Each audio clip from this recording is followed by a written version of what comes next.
mother, so treat her right. Mother, I always love her. My mother, so treat her right, treat her right. M is for the moan and the miserable groan from the pain that she felt when I was born. O is for the oven with its burning heat, where she stood making sure I had something to eat. T is for the time that she stayed up at night and took my temperature when I wasn't feeling right. H is for the hard-earned money she spent to keep clothes on my back and try to pay the rent. E is every wrinkle I put on her face and every worry that I caused when I stayed out late. The last letter R is that she taught me respect, and for the room up in heaven that I know she'll get.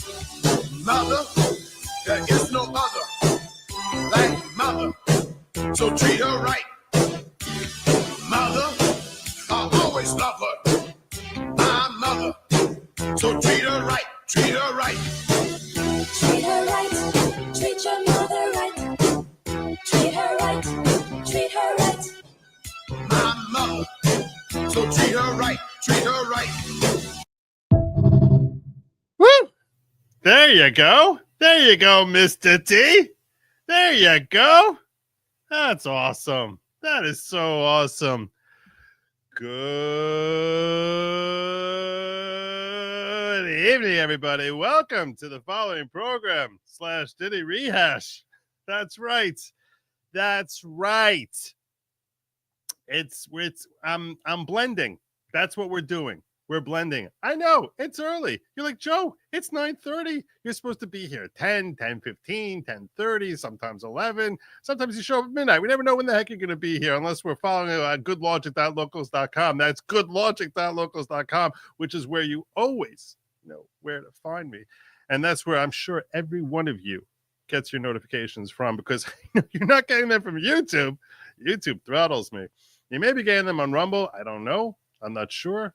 But the best way to get it is at goodlogic.locals.com. Which reminds me, today we're having a Locals after party. Here's the thought process that I had, okay? This is the thought process that I had. I was very bothered about the idea that many of you, if not most of you, really associate me with following news and politics and things of that nature. And the idea that I'm just going to take 10 weeks off from that, I feel is not fair.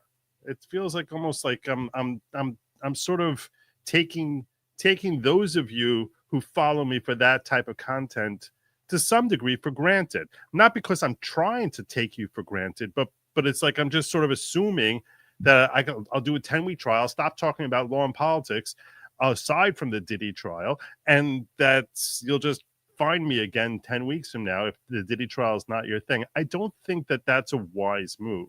The Diddy trial certainly is an opportunity for my channel to expand. I'm not going to kid you.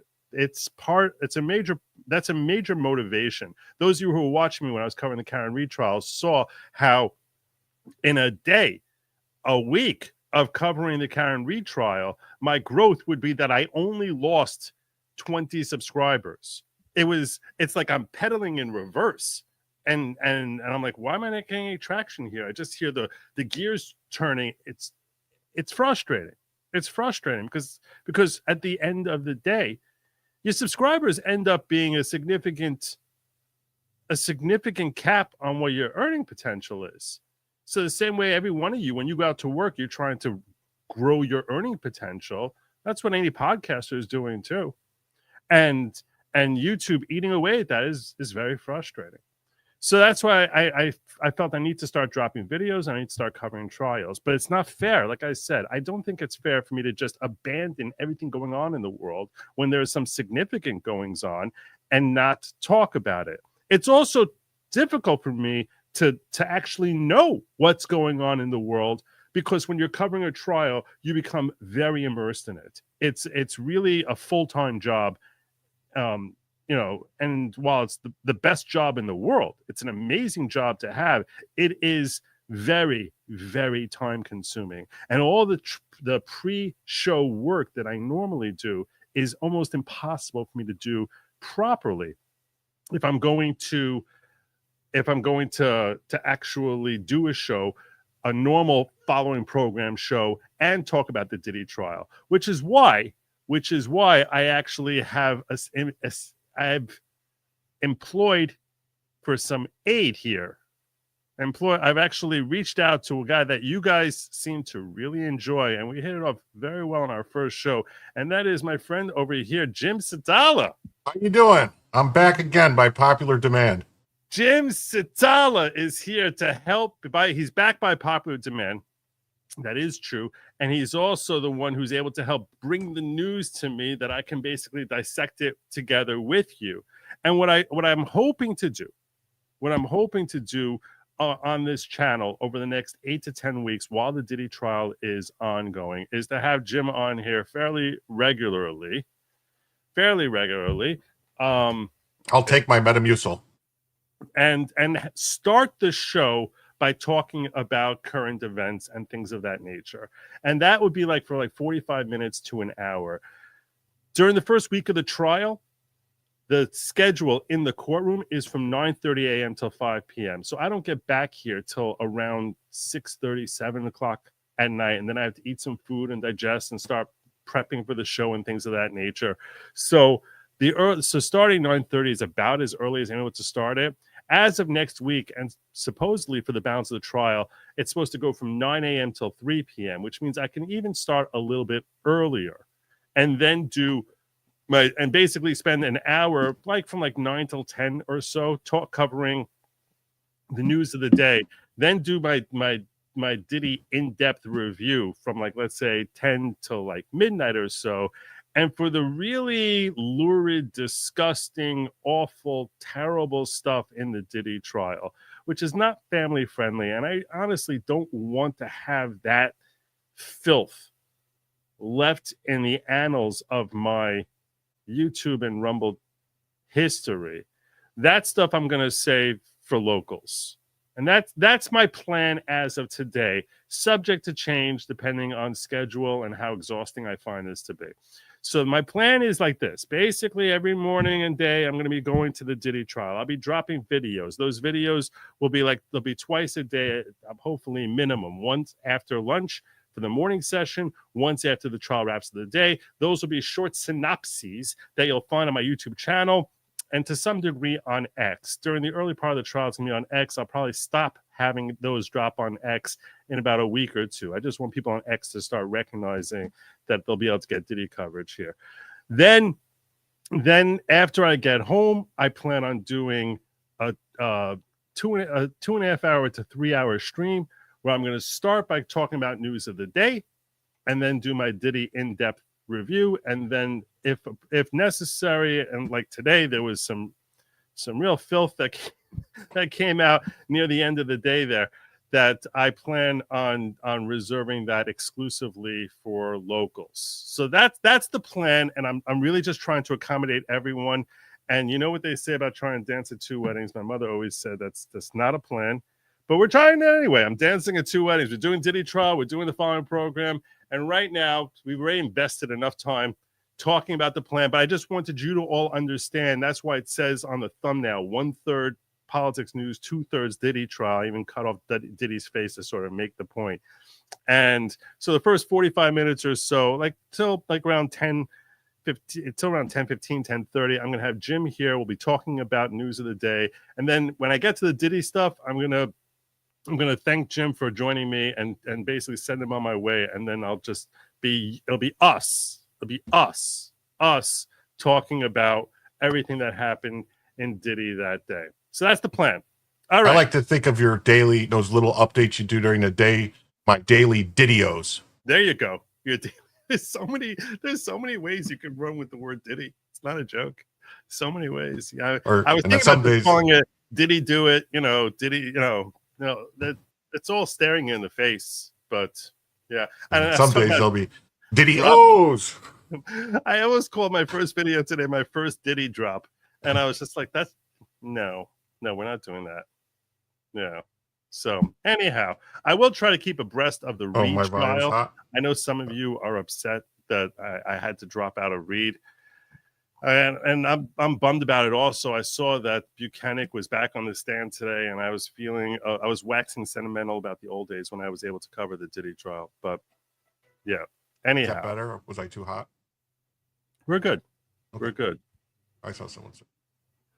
Yeah. Anyhow, so am I streaming? I am streaming over to locals. I didn't even plan on streaming. How did that happen? That doesn't make sense. No, I'm not streaming to locals. No, it didn't start yet on locals. All right, no, because I see I actually clicked something off by accident here that you probably wouldn't see. All right, anyhow, let's get started with the news of the day. Let's start covering that. And what do you got for us here first? All right. Well, I don't know if you know, Trump declared that the South African Boers or Afrikaners, whatever you want to call them, the farmers, the people that have been getting killed for the, they have a whole song where they jump around saying kill the boar, and all that, that maybe they might be refugees and we should let some of them come here. Right. It's caused a bit of a stir with some people. So, and the Democrats are all about the refugees. That's all they care about. All they care about is bringing in the refugees. They're probably very excited about this plan that we're bringing in South Afrikaners. They're probably like all up, like finally we got Trump on board to bring in refugees. That's almost certainly the way this story is going to unfold. You would think that, but it turns out this is just more proof that Trump's racist. I guess so. What do we got? What do you got here for me? All right. This is the first group of 49 South Africans that were granted refugee status that came into the country. And as you can see, they're not waving South African flags or some other country's flags. They're actually waving American flags. Wow. Who would have thought that? That's a good sign. Did he meet? I think someone told me he met with. Did he meet with them? Do you know? I sent some people to meet with them. Yeah, and then here's basically, this is the national. He didn't meet with them. He sent a couple of officials. I'm not exactly sure who, but this is MAGA welcomes South African refugees. Dozens of white South Africans, specifically Afrikaners, arrive in the U.S. on May 11th as refugees under a program initiated by the Trump administration. You have to wonder where Biden was on this. He was totally asleep at the wheel. He could have, 49 Afrikaners, South African President Cyril Ramaphosa, U.S. President Donald Trump, and White House Deputy Chief of Staff Stephen Miller. The group departed South Africa on May 11th, arriving in Washington, D.C., and is heading to Texas, because Texas needs more refugees. Key quote, refugees from South Africa notice these are actual families, men, women, children who will easily assimilate and appreciate the United States. Stark contrast between the hordes of single men who are coming to abuse our system. It is nice when they're coming that way, although the cynic, let's play the cynical side, because obviously the left is going to be all up in arms about the idea of bringing in more white folk here and the whitening of America with these 49 people. These 49 people represent a real whitening of America. It's like, my God, it's like a model's teeth now. So, the whitening of America. I'm in tears. Look how patriotic these refugees are from South Africa with so many American flags. The left cannot stand this. I will ask you this. Let's appreciate this though, okay? Do you think that do you think that this is reflective of racism? Like, have you, and I'll try to steelman the argument. Okay, name another country with folks who were not white, who Trump reached out to and said, "You guys are in trouble. I'm going to help you out." Does it all over the place. Actually, he does it. He's been trying to help, like India and Pakistan. He just tried to keep them from killing each other. That's true. That's true. But he didn't bring in refugees. Like, he didn't bring them here.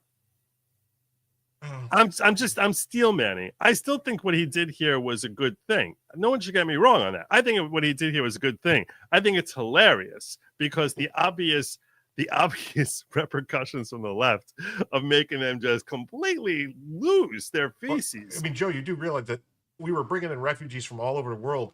And these Afrikaners, they were barred under the program by the Biden administration. Like they couldn't even get like travel visas to come into the U.S.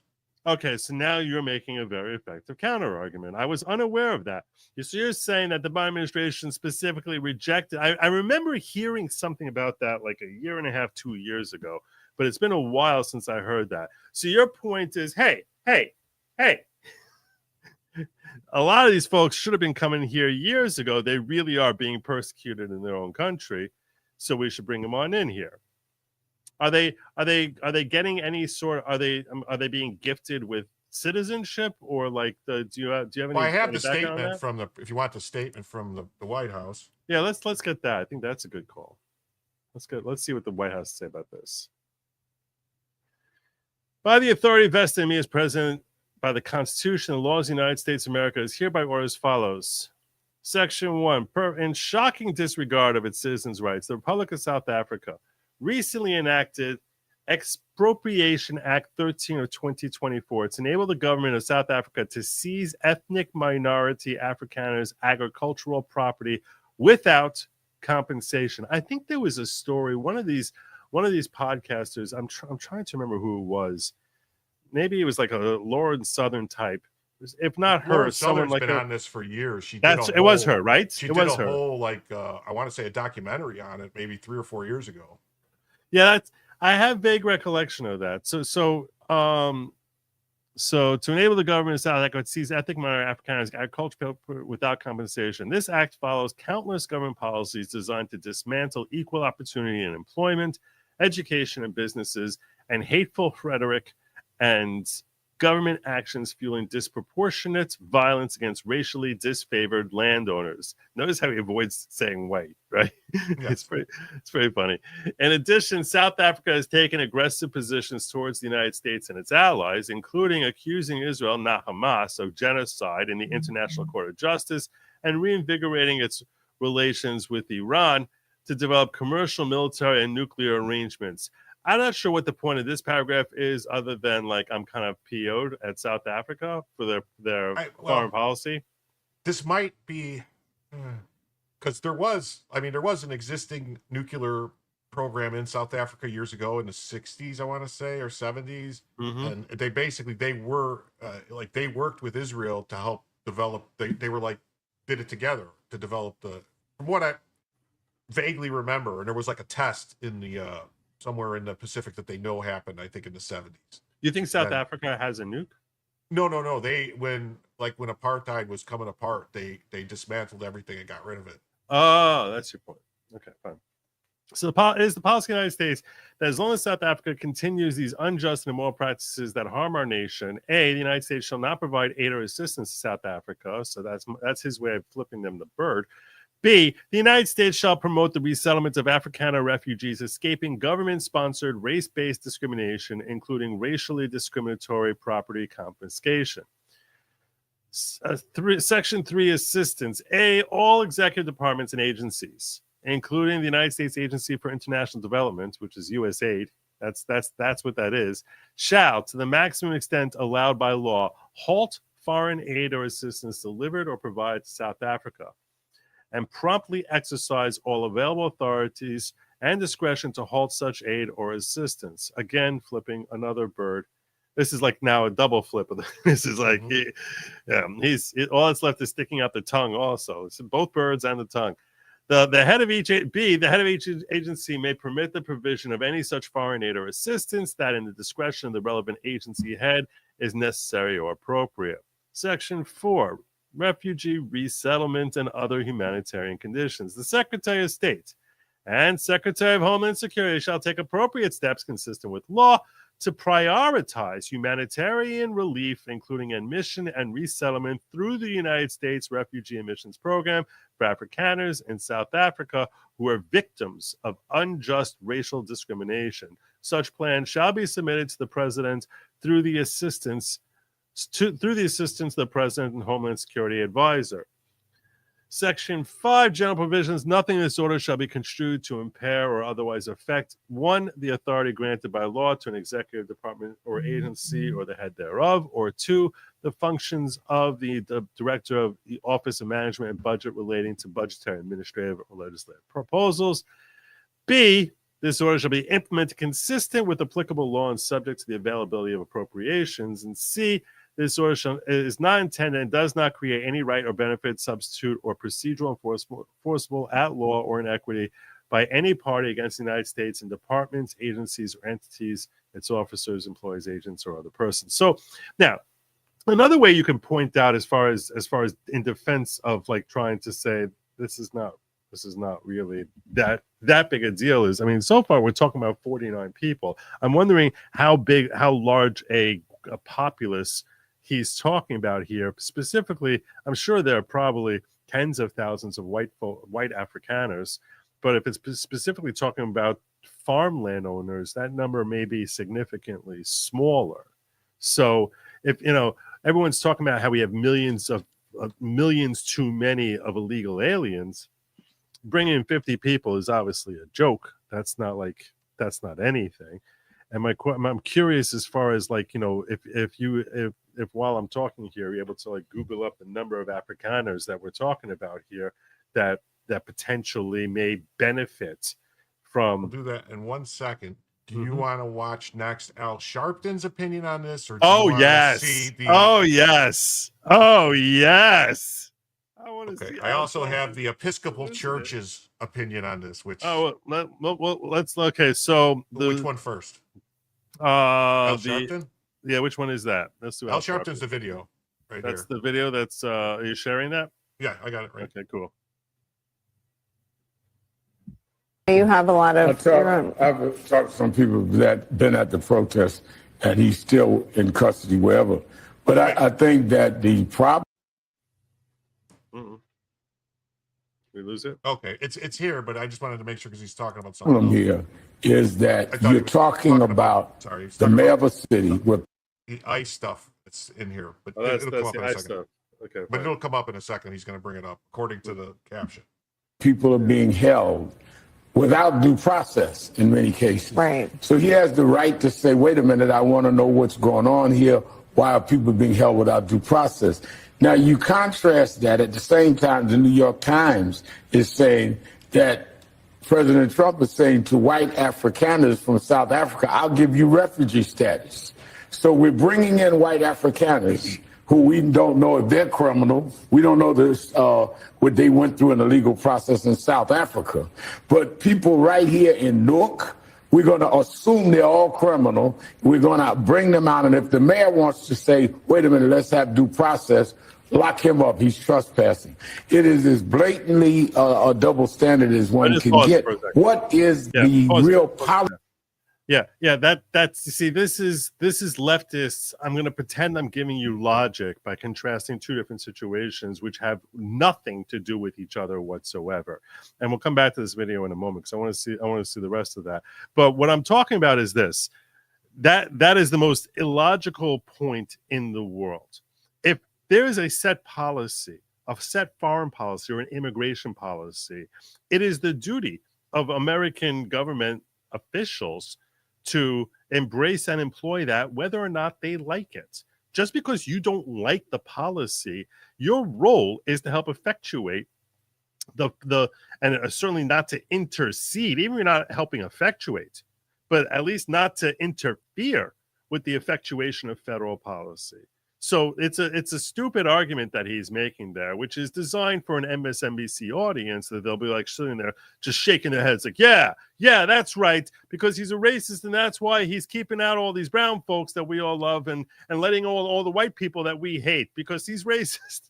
Like they don't see the duplicity in their own racism, their own bigotry, but they're very quick to ascribe it to Trump and say that his motivation here is purely on a racial basis. Now, the answer to the question, how many white South Africans there are, it says there's 4.5 million, and Afrikaners make up a significant portion of this group, of estimated to be 2.8 to 3.5 million. So I don't know what the other portion would be. Wow. But what percentage are landowners, though? Because I think it sounded like what we read there, that he was really giving special dispensation to landowners who were being punished by the local government in South Africa. So I'm not sure if it's as Maybe clear the that Afrikaners are what they're talking. That might be the ones that own the land.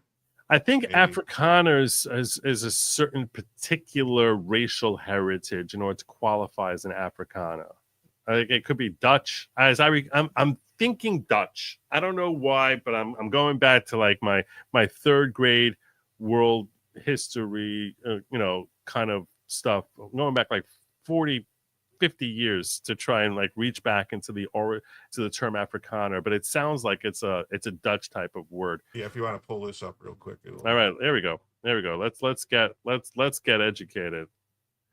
Afrikaners are South African ethnic group descended from predominantly Dutch. Look at that, Dutch settlers. Look at me. My God, my parents gave me way too much of an education. Who first arrived at the Cape of Good Hope in 1652 until 1994. They dominated South Africa's politics as well as the country's commercially agricultural sector, and then Nelson Mandela came around and destroyed their lives. Afrikaners, a language primarily descended from Dutch and the mother tongue of Afrikaners, is the mother tongue of Afrikaners and most Cape, what is that? Coloreds? Coloreds. According to South African, exactly. that doesn't sound good. According to South African National Census of 2022, 10.6% of South Africans claim to speak Afrikaans as a first language at home, making it the third most widely spoken home language in the country. I don't know, Jim, you've been following me a long time, right? Mm-hmm. The funniest native language I ever heard spoken, I shared on I think it was an Aboriginal thing from Australia. When you talk about like native language, Is that the one that's just clicks and pops? No. It's way better. It was way better.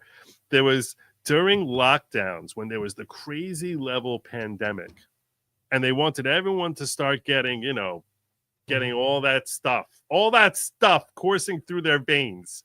There was all that stuff that had to get coursing through their veins as fast as possible. And they were concerned that the Aboriginals, I believe it was the Aborigines, I'm not 100% sure, but it might have been some other minority, but it was some Australian minority. We're going to go with the Aboriginal just because that's the minority I happen to remember off the top of my head from Australia. And they were concerned that they didn't understand English. So they wanted to have a translator explain the new mandates that were going into effect, and that the Prime Minister of Australia was going to express the new mandates, and having standing next to him some Aborigines. That's definitely not right. Aborigine, probably Aborigine. No, that sounds like an adjective. I don't know. Some person like that translating it into Aborigine. And it basically went like this. Everyone needs to understand that we're living in a very serious time. And the translation was everyone need to understand that the Yes, we are living in a It's not pig Latin, but it's something like that, like pig English or pig. Yes, it's not even as complex as pig Latin because they didn't move the first letter to the end of the word. They just add a like every third word. I was dying of laughter. I was like, yeah, you need a translator. They'll never understand us otherwise. Yeah, the funniest thing I ever saw in that language was there's a song telling them not to sniff gasoline, to leave the no rama, leave the petrol in the car. It's funny. It's a video on YouTube. It's hysterical. They made a song. Well, anyhow, the reason I don't know what made me think of that here. So now we are potentially talking about a great number of folks who would come into the country if it's really millions of people, which sort of makes you say to yourself, like, if we're so desperate to try and put America first, why would folks who are interested in exclusively American interests, who align with MAGA, why would they be on board with the idea of helping to rescue these Afrikaners? I don't think anyone who is America first is opposed to people that come to the country that are actually going to work to make America a better place. And put forward effort and actually do things and assimilate and become Americans. Right. I guess I that's true. And especially if they're strongly supportive of American culture and American values, rather than like we've seen with some politicians that will come over from Somalia and still refer to Somalia as their homeland after they're naturalized. And you're just like, what the hell is happening here? What the I don't hell? know either, Joe, if these are people coming from there are refugee camps in South Africa where people that have lost their property and that have taken that are living basically in tents in like, Mhm. refugee camps. Yeah. Yeah. So unfortunately that happens to be the situation in countless countries around the Yeah. world, though, where people are living in refugee camps. You'll find that in India, you'll find that in China, you'll find that in the Middle East, you'll find that if it's just a matter of people living in refugee camps.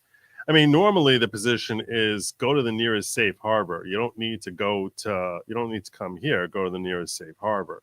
So I'll tell you this, the American first in me is actually not crazy about this plan. Because I do think it's a burden we're taking on at a time that we are not positioned to take on It burdens. could be a great burden if they're not educated. Like, I don't know if they're not educated, if they've been living in camps, if they're not working. I mean, some of the people, I don't know, some of the people seem kind of fat that I saw come in. I'm like, Right. how are these people really hurting if they're huge? Right. And I'll tell you something. You're making an interesting point. One of the things that I remember there being arguments about roughly 10 years ago or so was the idea of being more embracing of those people who are financially and economically sound, and being more lax in allowing them into the country. And that was something that the left loved to scream was completely racist. That was foreign policy and an immigration policy going back decades. And then people will point to the Statue of Liberty and they'll say, give us your tired, your poor, your huddled masses, and say, how's that our message if you're going to say that we need to look at your bank account before we give you admission into our country? And the answer is that the Statue of Liberty was written by French people. That it's not ours. That's not our policy. Our policy is not whatever poor people are living across the world. That's just not American policy. It's very nice that the French wrote that on the Statue of Liberty and gifted us this great big statue. That's all really nice. But the reality is that's just not American policy, nor is it a sound policy to say whatever poor people around the world come here, we want you. That's not constitutional. That's not anywhere. And it's never been American policy. It was not American policy in the 19th century when we got the Statue of Liberty. That's for sure. And it never was our policy until that we're just going to take in anyone. Frankly, until Joe Biden came in, even Obama was not willing to embrace this or the open border policies, the horrific, terrible, awful. Oh my God, what the hell is happening? Open border policies that we saw under the Biden administration. So the idea that you were just intimating of saying, you know what, these people look like they're not gonna be living on the government teat, and I'm much happier to take them on as asylees because of that. There's logic there. There's a historical basis to that, to say, look, they're being persecuted because of their race, specifically because of racism, which that does seem more abhorrent than someone's being persecuted because of some local gang war, which is what you will always hear about folks coming up from Central South America. Africa is an example of what would happen when you take DEI and that to the nth degree, to the limit. Like, Yeah. So in that sense, I think they're genuinely more sympathetic, irrespective of race. Like if there were a bunch of Chinese folk who were, or whatever, Japanese. I don't want to say China because China is a. Do we have any refugee policy for the Uyghurs in China that are being persecuted by the Chinese? I mean, I don't know. You're asking a good. See, that's a great question. But the Uyghurs, so now the Uyghurs don't meet the same financial strata that these Afrikaners likely meet. The Afrikaners, they would be considered like really poor and probably uneducated and right, would be burdens. Right. What I'm saying is the Afrikaners, I think a large amount of their wealth came probably from diamonds and from development of the country. And let's face it, also because South Africa was a very racist country for many decades, favoring white people, and and then they did a complete 180 on their racism. But I think that I think that if we could try to find an example of folks who were of a different race and social class basically being chased out, it's hard to come up with an example like that really from my mind at any time in American history where we're looking to save, because it's a relatively new concept as far as the affluent or those who were affluent basically being persecuted by their own people. Yeah, when did refugees? When did this whole refugee stuff start? Like where countries were taking refugees? That was post World War II, right? Well, as far as I mean, it's all established by the UN, isn't it? I mean, all these rules and different qualifications. That's logical. So you're saying in the late 40s? Yeah, late 40s, 50s is when all this started. I mean, before that, I don't think there was any like any like national or international rules, yeah, concerning it. But I do have also. It's up to you if you want to hear what the Episcopal Church has to say about this, or what the AP has to say about this. Yeah, go for it. Which one? Let's go. Did we finish up? We finished up Al Sharpton. There's a little bit more there. Let me see where we at here. Here we go. We finish this for Al Sharpton. All right. Policy going to be, and I think he's right. Judges have to establish: are we going to have due process? Or are we just going to let everybody go? And can the president just give other people blanket your refugees? So what's the difference, Mr. President, between a refugee? Well, Joe Biden mass paroled millions of people from Haiti and Venezuela and somewhere else. He's just an idiot. He really is. He's a rambling idiot. There's no logic there, and that he gets a platform on MSNBC. It's like he's the king of the idiots. There's like he's on the idiot channel, and it's like all hail king of the idiots. That's what I feel like we're watching here with Al Sharpton. There's no logic there, but it just what passes for a good argument that has nothing close to that. Let's go to the next one. You had the Episcopal Church. Yep, got it. Jimmy Joe saying these farmers are being yeeted for their land. They're basically being robbed. Like they want their land, so like, oh, okay, let's kick them out. I mean, we haven't seen the affluent being chased off like this since the czars were killed off in Russia. But let's see what you got here. What'd you give me here? This is the Episcopal Church. The Episcopal Church refuses to resettle white Afrikaners, ends partnership with U.S. government. In light of our church's steadfast commitment to racial justice and reconciliation and our historic ties with the Anglican Church of South Africa, we are not able to take this step, the presiding bishop of the Episcopal Church said in a letter. What step are you not able to take? Go on. To help do the refugee stuff. So if you remember, the Episcopal Church, that was that lady who said all that stuff to Trump at that first. Oh yeah, like the lady in the rainbow collar. Yeah.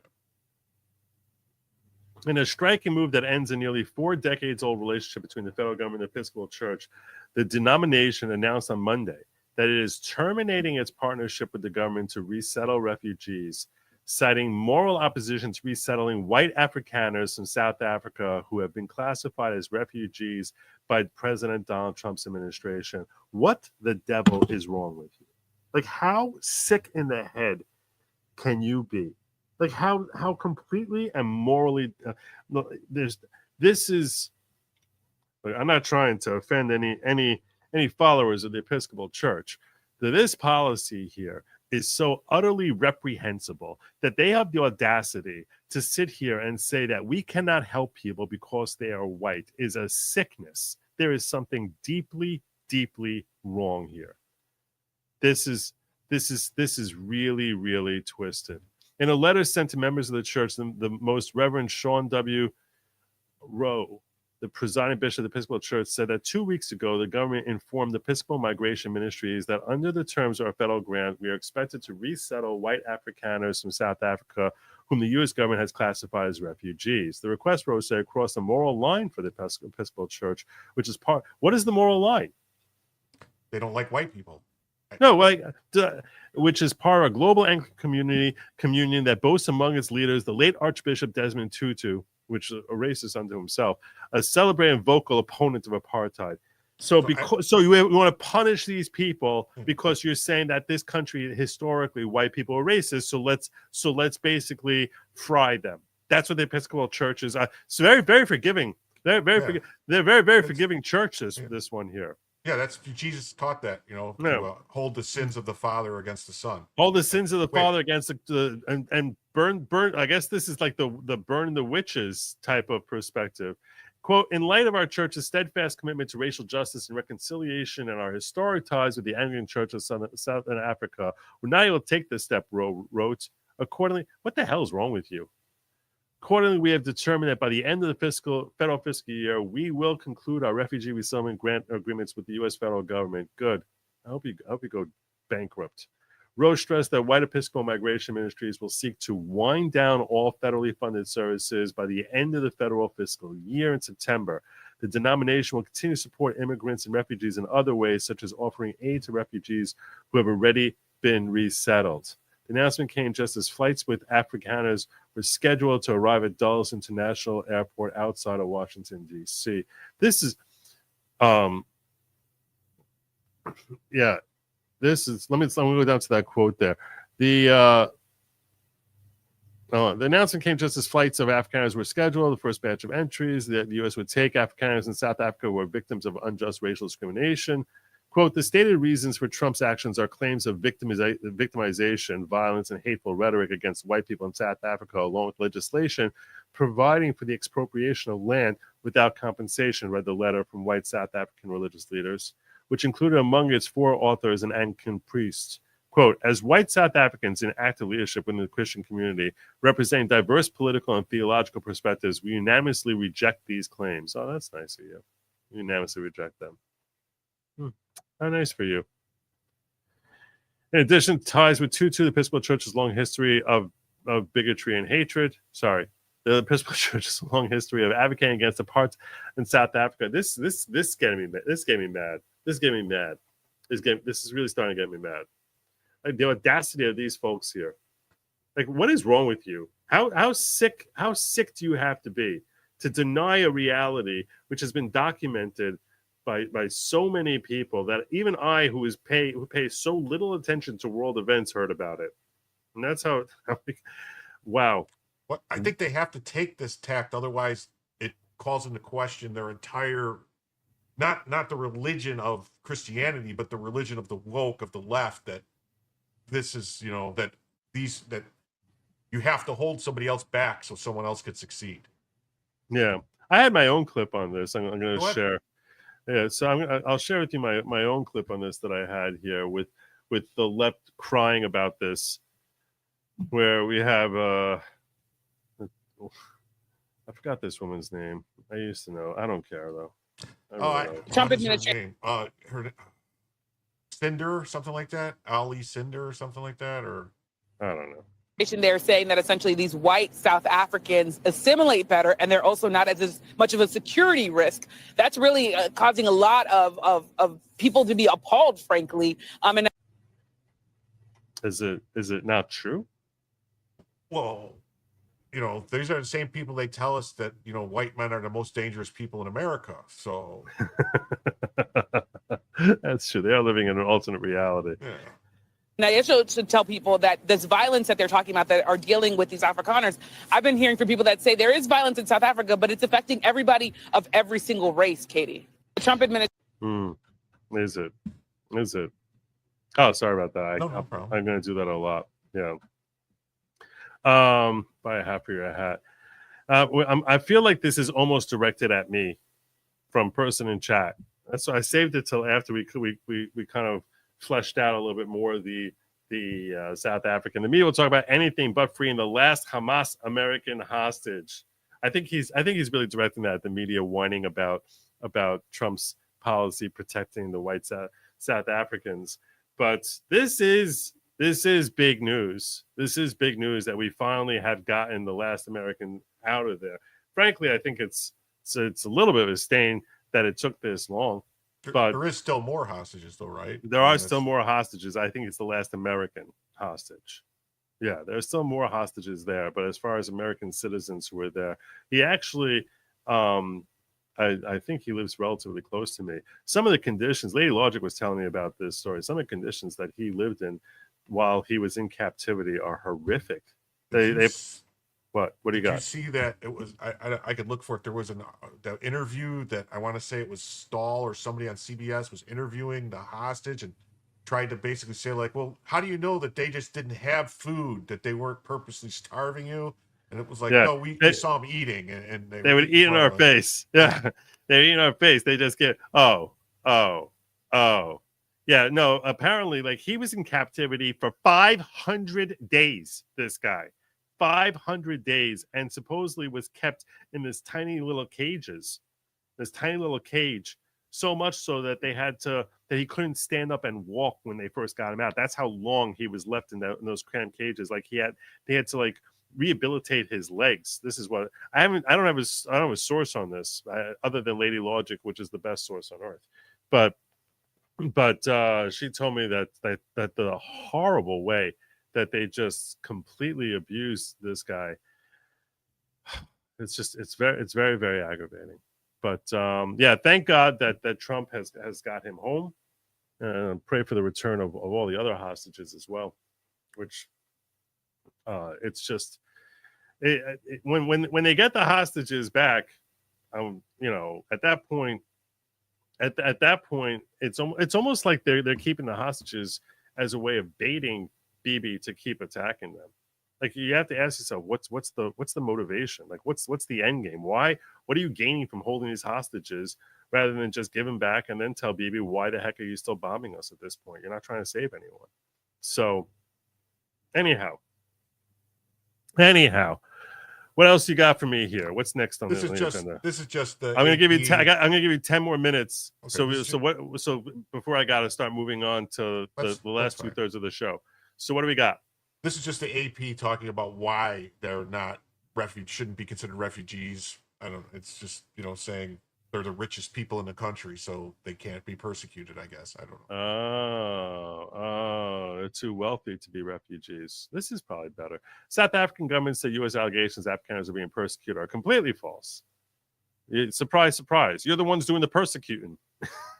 You're doing the persecuting, saying, "Oh no, it's not true. It's not true." The result of misinformation and inaccurate view of its country. It cited the fact that Afrikaners are among the richest, most successful people in the country, and that's why we're taking their land and their money. We don't rob the poor people. We rob the rich people. Said the most economically privileged. Afrikaners are descendants of mainly Dutch and French colonial settlers who came to South Africa in the 17th century. Around 2.7 million Afrikaners among South Africa's population of 62 million, which is more than 80% Black. Many in South Africa are puzzled by claims that they're persecuted. Wait, so what? If it's 80% Black and there's 62 million people, but only 2.7 million South Africaners, that would mean that there's 12 million non-Blacks. So what are the other 10 million? That was very quick math by you, and accurate too. So you're saying, wait, so 10% would be 6 million. Right? It would be 6.2 million. So like 12 million. So it's 12 million minus 2.7 million. So basically 9.5 million people. What are they? That's what your question is? Yeah, what are they? They could be. So I think you said there were 4.5 million white people, of which 2.7 were Afrikaners. So there could be 1.8 million, another 1.8 million white people there who are not ethnically Afrikaners. And I guess memory serves me correctly, I think there is a bunch of Chinese and Indians there too that are recent arrivals, like that work and do stuff, and maybe that would make sense. That would make sense. Go Go back down to the farmer tax. I want to read about that. Trump and South African-born advisor Elon Musk have accused the South African government of having racist, anti-white laws and policies, but the claims of persecution and genocide center on a relatively small number of violent farm attacks and robberies of white people in rural communities. What the hell did the South African government do about those small number of violent farm attacks? Did they do anything to stand up for the people, or were they actually perpetuating themselves? The U.S. alleges these attacks are racially motivated, and the South African government is fueling them by allowing anti-white rhetoric in politics and not doing enough to protect Afrikaner communities. The government, this reminds me of like another story that's been going on now. I don't know if you have it in your queue there. I'm not sure if I even mentioned it to you off air before when I first called you tonight, but it's reminding me of Gavin Newsom changing his policies. I don't know if you have anything on that, but Gavin Newsom basically changing his policies and saying no more of our homeless encampments here in California. We're going to clean all that up. And the reason it's reminding me of that is because when that story was first called to my attention, I left. And you want to know why I left? It's because Gavin Newsom is suddenly, when he has presidential aspirations, is suddenly accepting the universal truth that everyone has understood for the last 250 years in this country, which is your laws and your policies are going to have a significant impact on American conduct. If you keep the borders open, people will come in here. Stop pretending you don't know that's going to happen. We saw how marriage started increasing when the government encouraged people to get legally married for tax purposes. So many in fact, you can actually argue that every law we have on the books is designed to impact the culture's behavior, which is why when California starts passing laws saying we're not going to prosecute any crimes, any thievery that's under $1,000, you are declaring open season on all stores. Like, why? It's asinine. And to pretend that people are not going to see that and act accordingly is ridiculous. If you create through the law and your social policies a system which is designed to basically motivate every homeless person to migrate to your state and take up residence in the sunny shores of California, that's what's going to happen. And then to pretend you're all shocked about that. I'm like, oh, what can we do? It's a problem. There's nothing we can do about it, rather than recognizing the fact that your stupid, self-defeating policies are why you are in this pickle in the first place, which when you're reversing course on your policies, that's the admission to what everyone has always understood. Policies will obviously have a dramatic impact on how the public is going to respond. I feel like I do have what do you got on that? Statement from Gavin Newsom, and then a short video of Gavin Newsom. Oh, you're so good at this. Governor Newsom released a state model for cities and counties to immediately address encampments with urgency and dignity. Oh, it's so important that we address this with urgency and dignity. Oh, it's like as if like, oh my gosh, we have encampments. Governor Newsom today released a model ordinance for cities and counties to immediately address dangerous and unhealthy encampments and connect people experiencing homelessness with shelter and services, backed in part by $3.3 billion in new Proposition 1 funding being announced today. The governor is calling on all local governments to act without delay and use their authority affirmed by the U.S. Supreme Court to address encampments. That's it. That's all you got? Yeah, that was all that was there. Okay, this is good. Let's hear from Schmucky. I also acknowledge that we need to do more, not just in the homeless bucket, but also the mental health / homelessness bucket. That's why Proposition 1 had subsequent reforms as it relates to requirement by July of 2026. I think he's trying to sign people. Single plan for all funding sources for mental health at the local level, with more transparency, auditing, and oversight, again, of the local spend. So I'll tell you, you're asking a really good question here. You're asking a really good question. What is with all the hand gestures? It's glaring, right? It's glaring. Is it subliminal messaging, or if you talk with your hands, people think that you're more authoritative and you're in control. And when you're running a state roughshod and look like you have absolutely no clue whatsoever what you're doing, talking with the hands makes it appear as if he's thoroughly in control of the situation, like you literally have a grip on the situation. So you're going to be more compelling. He keeps his hand. He studied that. It's not a natural way for people to talk. Some people will naturally move their hands somewhat, but not that that's a continual sign language bonanza going on there, where it's like, I think he's moving his hands more than the sign language woman there. He's got his hands here. He's like, they got this and all together and this, and that's not an accident. It's not just his natural way of speaking. He studied that in order to present himself as a leader. And it's effective. It works. It's psychologically, it's effective. You can't deny that the guy knows what he's doing as far as how to present an air of authority. There's a reason he keeps getting elected, no matter how disastrously he runs that state. Yeah, he's extra slimy as a politician. Oh my gosh.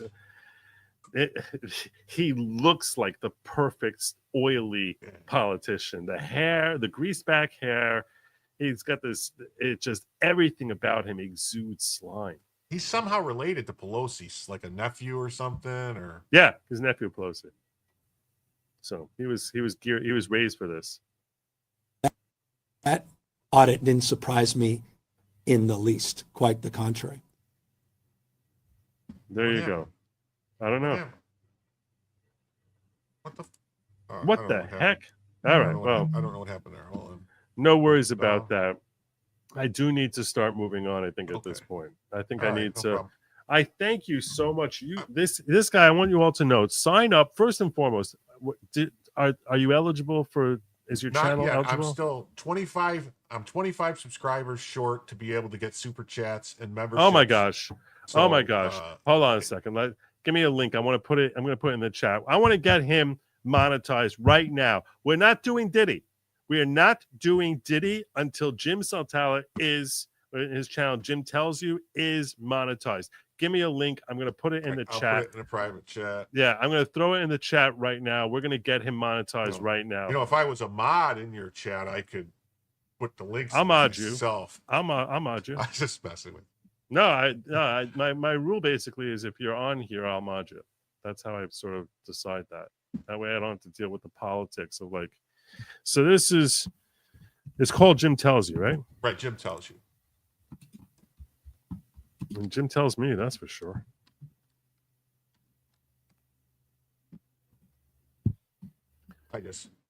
There we go. There's Jim Tells You. I just posted in your chat, so. All right. And I'm confident that this is gonna happen relatively quickly. You're about to get monetized. Yeah, the first barrier is the 500 subs. I already have the hours. I just need to get past the 500, then I could get super chats and memberships, and then once I get past 1,000, you could do ads and all that stuff. But so I greatly appreciate it, and hopefully either tomorrow or the next night when you want to do this again, I'll have some more stories and we'll do it again. As many probably tomorrow. Probably tomorrow. Yeah. Joe, check out timestamps 3152 to 3218 and 51655 517 live now from Fox this morning. Enjoy. Lost Tourist, it's you. And what do you know? I'm up to 533 now. So look at that. Look at that. You guys rock. Great job. Congratulations, brother. It's a big deal. It's a very big deal. The next threshold we need to get you over, the next hump we need to get you past is 1,000. Yes, 1,000. So right, once I'm past 1,000, then you get ads and all that stuff. Then you get ads. At 500, he's able to get super chats, which is certainly a big lift, and that's a very awesome feeling. But yeah, at 1,000, they start putting ads on his channel. So that's the next hurdle. So don't just think, oh, I signed up to him and now he's good. No, we need to get him over 1,000. So if we can do that, let's do that. Should I pull up this thing before I get out of here? This Fox This Morning thing that sure, if it's something you want to talk about. It's short. It looks like it's like 15 seconds. I assume this is gold that he's giving me here. But I do need to get into the Diddy trial. It definitely needs to happen. What is it? Fox Live Now. Live Now. Fox.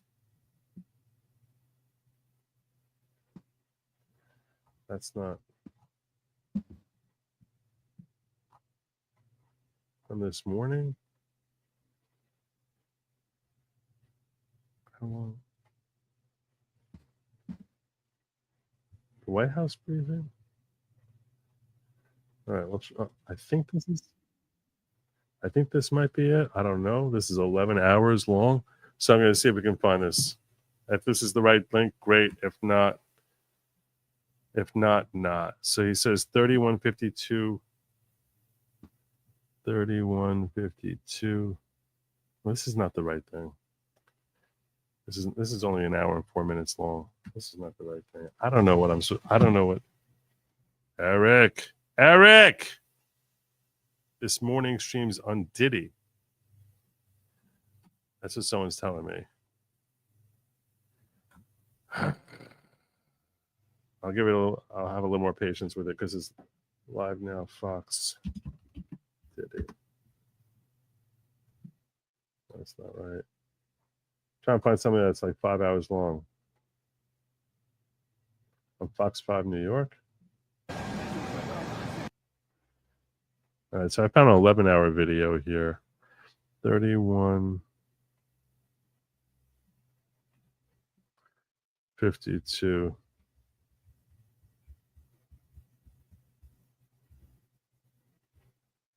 Okay.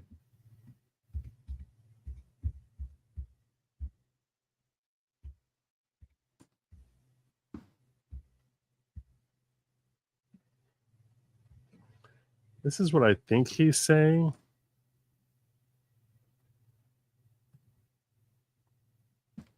Let's see what we got here. It's 31:50. What did he say? 31:52 to 32:18. I hope this is the right link. Oh, this is about Diddy.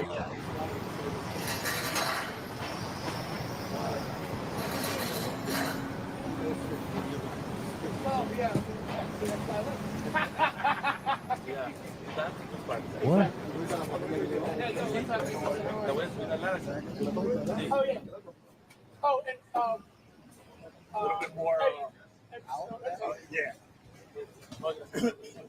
Yeah. And you're about to. You start up on. I don't think it's me walking out of the courthouse.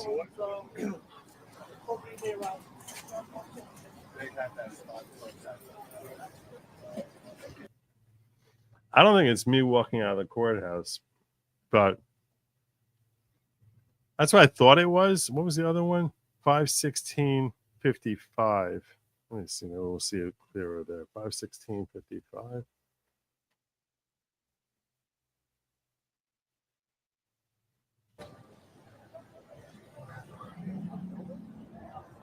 This might be me walking out. Oh my God. I'm almost to 600 subs now.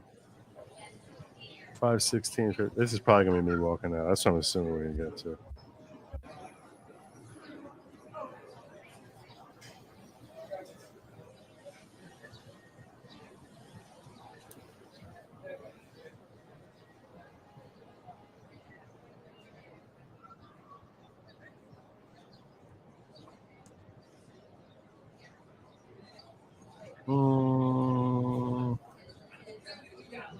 Maybe the timing on this is wrong. I don't know. Maybe it's the wrong courthouse. Maybe it's the wrong link.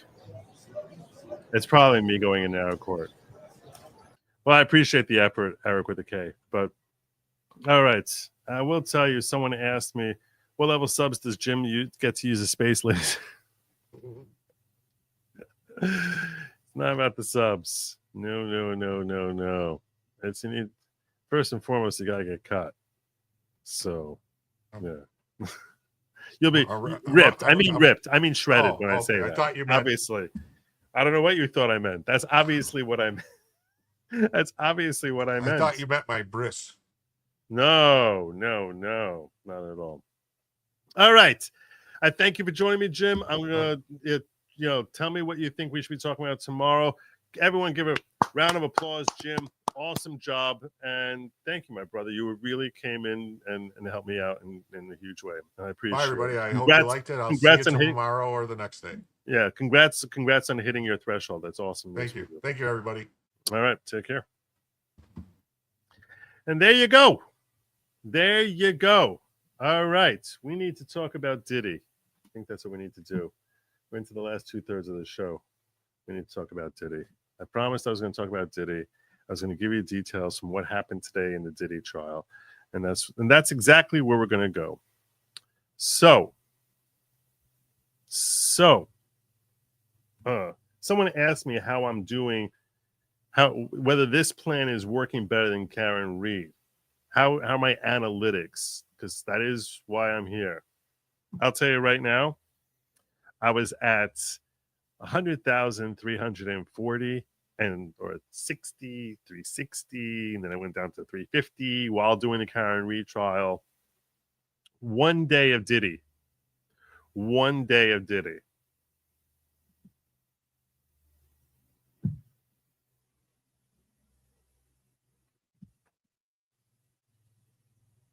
One day of Diddy. 300 subs. First day of Diddy.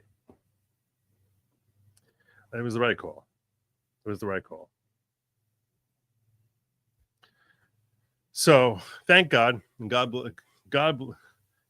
bless. So I do think it was the right call. And I'm sure Reed was good today. I'm sure Reed was good. Because Buchanan, I'm sure it was great. But I even dropped a video. I dropped a video on Karen Read. The whole green grass theory, where I explained it in 8.5 minutes, figuring maybe this will now get to Alan Jackson and the defense team, and we'll start hearing them talk about the green grass theory and find more evidence to support the notion that at the end of the day, this Karen Read could not have killed him. I dropped a video. It's nothing. Like relative to what my channel size is and how hot this topic is, the Karen Read topic is, that should hit 10,000 views in a heartbeat, and it's like sitting at 3,000 views or something. The algorithm does not see a nice mesh there, and you have to know when. Okay, you know what? Let's do Diddy instead, and I got lots of Diddying for you.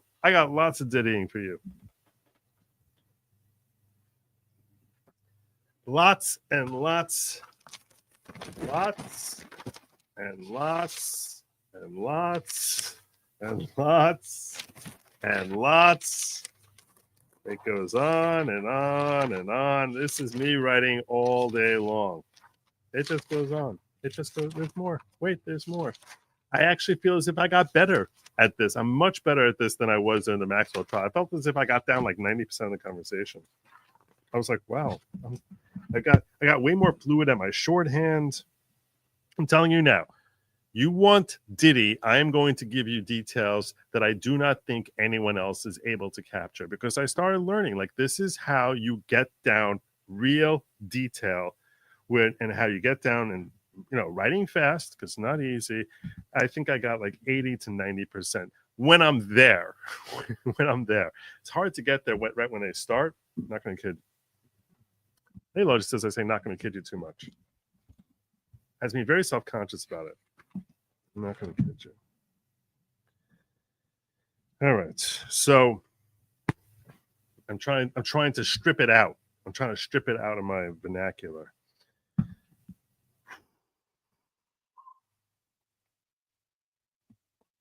The trial is scheduled to start this week every day at 9:30 a.m. and run until 5 p.m. with like an hour-long break.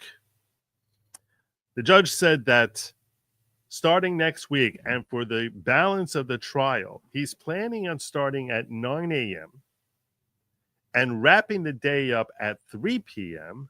And that means that we're only going to have a half-hour lunch. This presents a little bit of a technical difficulty for yours truly. I did not stop to eat lunch today. Okay? I didn't stop. All I did was I recorded a video. I had to take care. Shorthand. I don't know shorthand. It's just that's like a. When she asked me if Greek is dead, I don't speak shorthand. I have to be able to read what I wrote here. So I show up at 9:30 Central, think I'm going to get the whole show, and you're ready an hour in. No matter, keep up the great work. Well, I know. I sent out notices. And what I said is, first third is classic following program type of material, and I brought Jim Saltala in here for that. And the last 2/3 is Diddy Detail. We're on Diddy Detail. So I'm going to be trying to structure it that way for the balance of the trial. This way, people are interested in getting all the deets on Diddy will get it. And I'm also not just completely stepping away from politics and what's going on in the world in general, and having a nice little blend that way. So I'm going to try to split it up like that, 1/3, 2/3, while saving the lurid details that I don't want to talk about on YouTube and have my children see me talking about one day for locals. So that's what we're going to do. Okay, so the problem with the 9 o'clock, 3 o'clock scheduling that the judge wants to do is it takes me 20 minutes to record my video. I have to record it, and then I'll edit it, and then I'll just be like, I don't like this take. I'll start the take all over again. There's no editing I can do on site. So whatever you see me talking about during that lunch break or afterwards, that's a one-take deal where I'm trying to get everything out that I think is important and essential to catch you up to date on what happened during the last 3 to 4 hours of court time.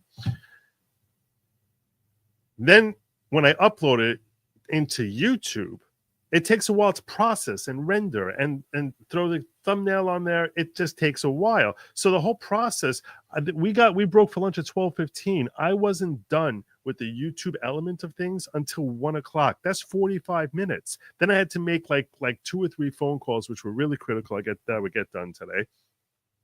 And I start going in at 1:15. Well, when I got online at 1:15, the line was 45 minutes long. So I didn't end up getting back upstairs until 2 o'clock, which I'm missing like over a half hour of time. I come in there into the viewing room to watch it, and they're already a half hour into the first witness, which is very frustrating. If it's instead of an hour long lunch, it's going to be a half hour long starting next week. I don't know what the heck I'm going to do. I don't know what I'm going to do. They don't let me get any faster with this, even though this is out of date, which I have to get it like redone. I talked about that. I'm not going to get more into that. I need to get it redone, and it's probably going to take a month for that to happen. But that wasn't the issue, because they all pretended and didn't seem to notice that this was expired. They treated me as if I was a member of the press with a currently valid press badge. Let me take this off. With a currently valid press badge. So that wasn't the issue. The issue was they don't care if you're media. You got to stand online, and they don't care if you're a lawyer. You got to stand online. It was a mess. It was a mess. Anyhow, you don't care about that. You care about what happened in the trial.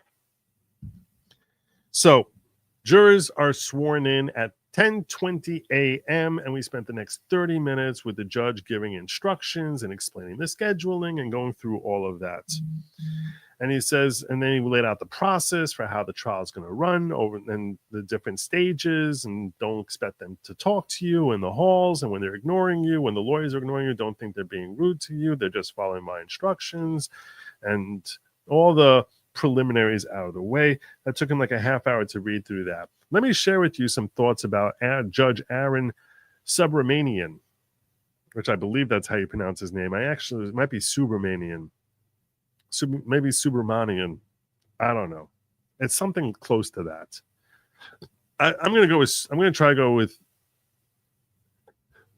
Subramanian. I'm going to go with Subra. I think it sounds offensive when I say it as Subramanian. I think that sounds very offensive. Mom, born 1994, was legal secretary for a few years because she knew shorthand. Well, there you go. Thanks for the updates. Greatly appreciate. You're welcome, Jen. Thank you so much for your support. I greatly appreciate that. Maybe as the judge to work with you. I should.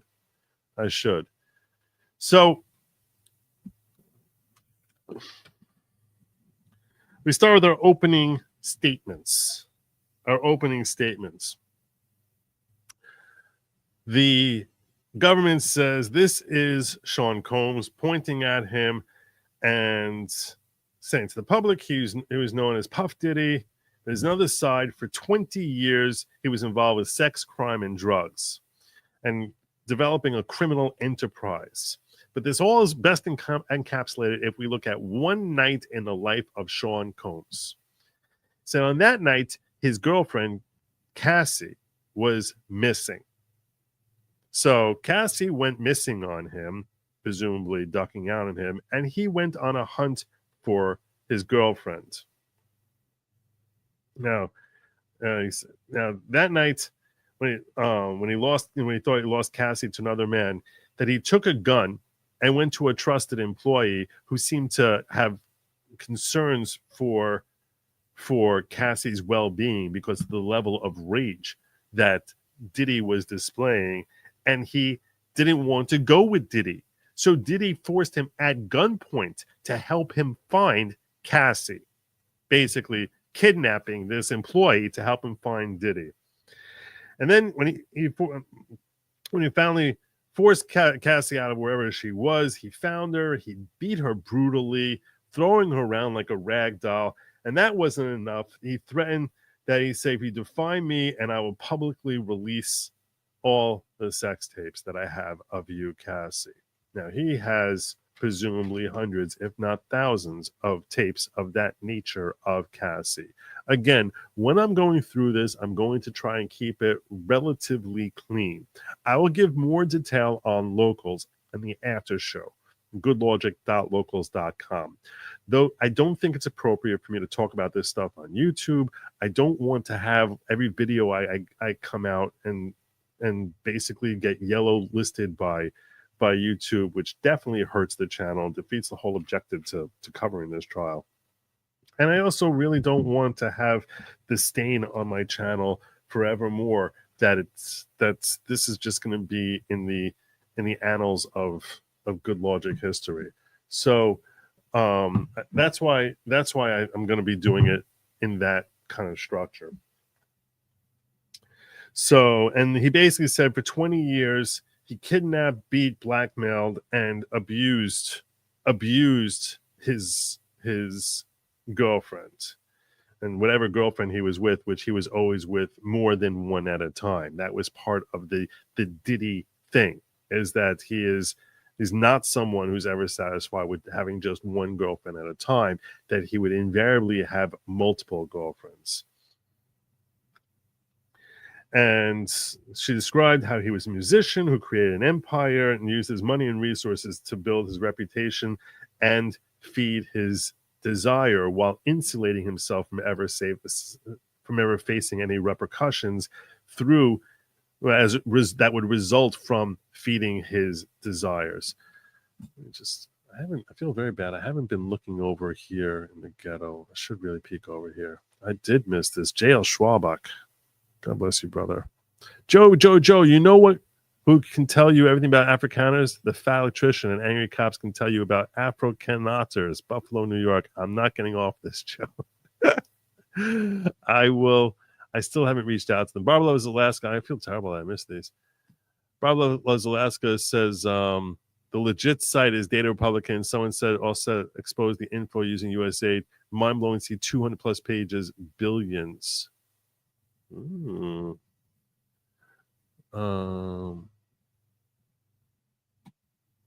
Joe says I put a link in Locals regarding Soros from an X account on X, legit site for those that are visual and just want to see the American organizations receiving funds from George Soros open site. I'm sorry I didn't get to that much earlier, Barb. That was very, very negligent of me. I apologize. I really apologize. I'm going to try to check out what you showed over there. All right, so coming back to the government's opening statement, they said the musician who created an empire, and that he was known in this empire as the king. And he surrounded himself with bodyguards and close allies who would do his bidding, whatever he wants, and that they would ultimately form his criminal enterprise, because an enterprise implies a conspiracy amongst a number of different individuals, but certainly a minimum of two. And it also implies it's a duration. You might ask yourself, what's the difference between a standard conspiracy and a RICO charge? What makes it different? If you're talking about if you have a gang that goes and holds up a bank, are they engaging in RICO? There's multiple crimes going on there. and there's enterprise, why would that not garner a RICO charge? And the federal prosecutors seem to make a distinction about the fact that the reason this warrants a RICO charge is because of the duration of the nature of the relationship that's happening here, that it's going on and on for years, much more akin to a mafiosa type of, which the mafia was the inspiration for the formation of RICO laws. It's much more akin to the mafiosia type of situation that we all familiar with from the movies at the very least. And that's what makes it different from a caper that's being planned by a gang. That's a continual, ongoing, prevalent situation. Hence, RICO being appropriate, which is why it sounds a little bit more appropriate than the situation that the state of Georgia tried embroiling and attaching that label they tried attaching to Trump with respect to hitting him with RICO charges, which just made it feel like, how the hell is this RICO?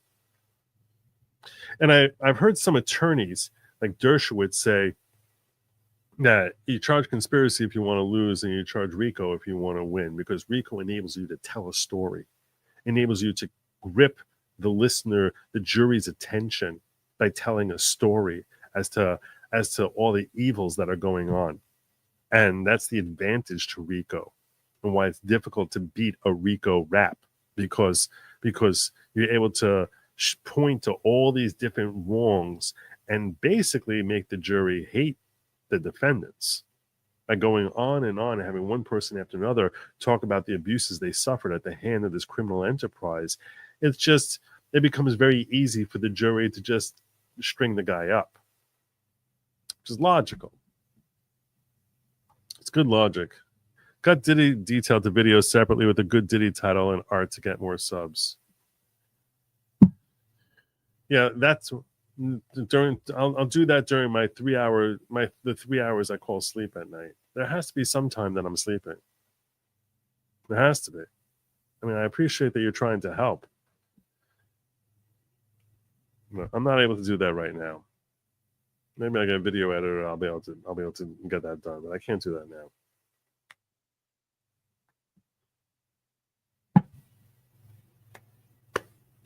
It's a good idea, and I know you're trying to be helpful.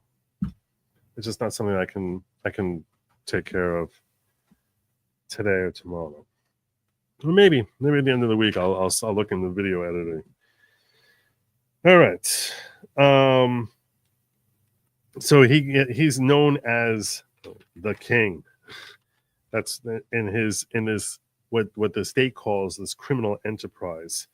And part of what motivated him, what his particular fetish was, paying men to, I'm going to be delicate here in the way I phrase this, paying men to engage and encounter his own girlfriend while he would watch and film. What is happening here? Why are you still up?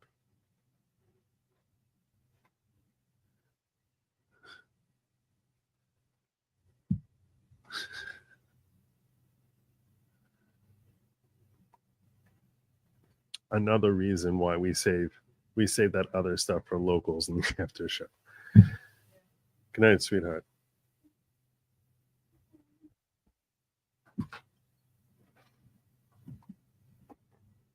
So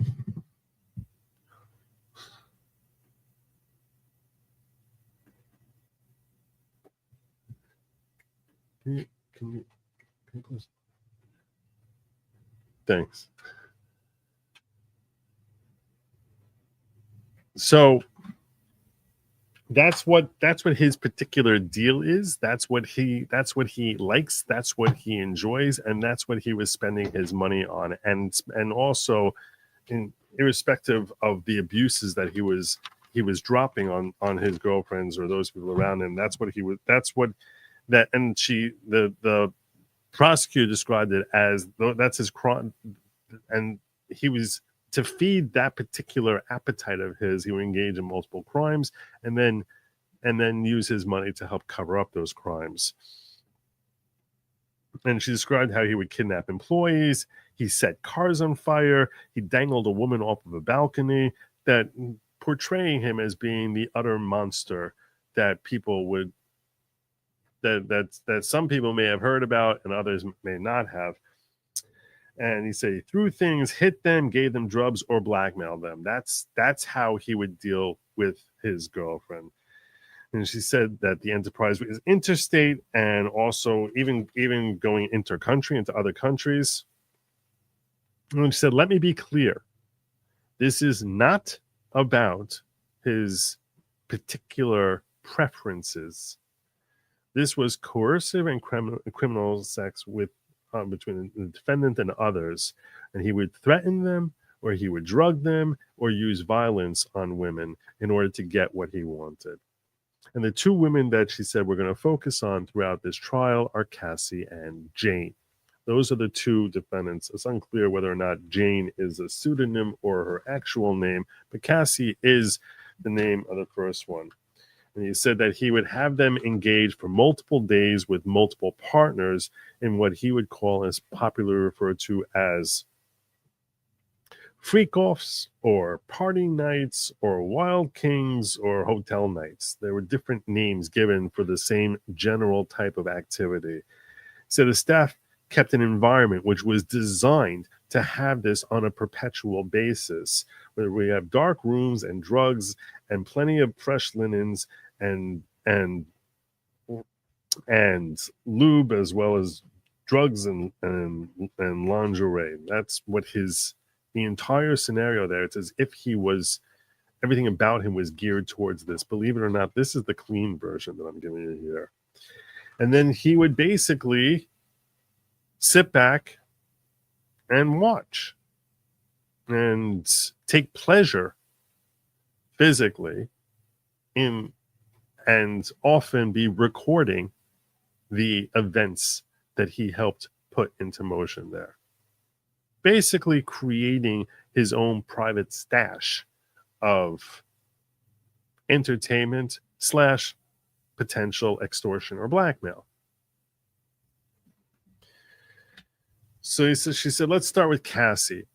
Cassie meets him in 2006 when she's 19 years old, and she's a model who had what she said was a hit song. Now, Cassie's last name is Ventura. That would come up during the course of the trial. And so what does he do with Cassie? He signs her to a 10-album deal when she's 19 years old. And at this point, he is one of the major players in the music industry. And he started dating her and was dating her on and off from 2006 until 2018. And during that entire time, he signs her for a 10-album deal. She never makes another album. She doesn't make any albums at all. Implicitly, what she was trying to say is, this was not an album deal. Maybe she thought it was an album deal. Maybe she expected it was an album deal. Maybe she thought this was the most fascinating and amazing start to her career. But her music career is over as soon as she signs that deal. In 2000, and then she tells how in 2009, he threw her to the floor of an SUV, stomped on her face, locked her in a hotel for a week so that she could recover from her injuries, so that people wouldn't see just how badly he had physically abused her. And that eventually he would have her not simply participating in these, we'll call them, I'm going to call them party nights. I think that's the best way to refer to it. Not just engaging in these party nights, but actually orchestrating them herself, having her be the one to set up the entire thing. And that he would make sure that he kept her on a steady blend of drugs and that were designed to keep her both clouded and recipient to being engaged by men, and giving her drugs that would keep her excited. And then let's save this for later. This is the first thing I got. Let me make a note here. Let me make a note to myself. We'll come back. We'll come back to this on local. This is one of the things we come back to on locals. Local. Make a note to myself here. No. What? This is.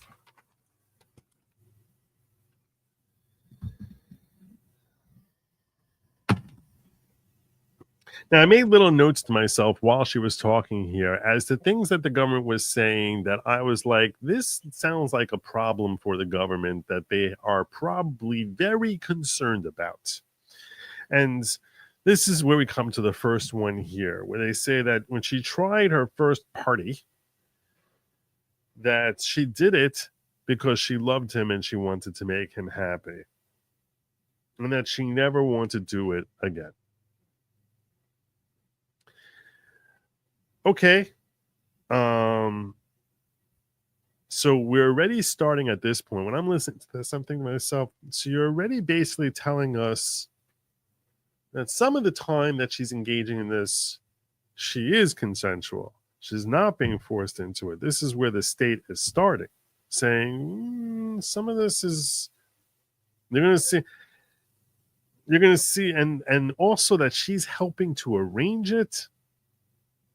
And you want to tell us that that's not consensual, but that she's forced into help arranging it. That's a difficult road for the state to navigate. The ADA once said that he would beat her viciously and beat her when she didn't answer the phone, or if she took too long in the bathroom, or if she left one of these parties without getting his permission first. And that he would keep her on Molly and ecstasy in order to ensure that she would be as compliant as possible.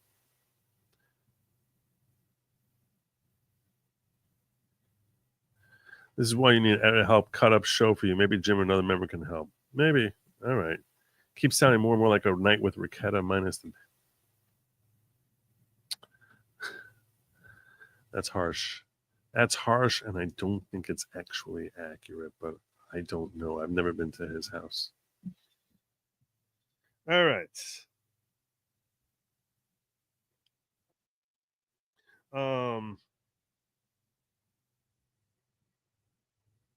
And then she said she would leave. He'd find her. He threatened to release video with dozens and dozens. That he had videos of her with dozens and dozens of different escorts on multiple occasions. The defendant used control and violence.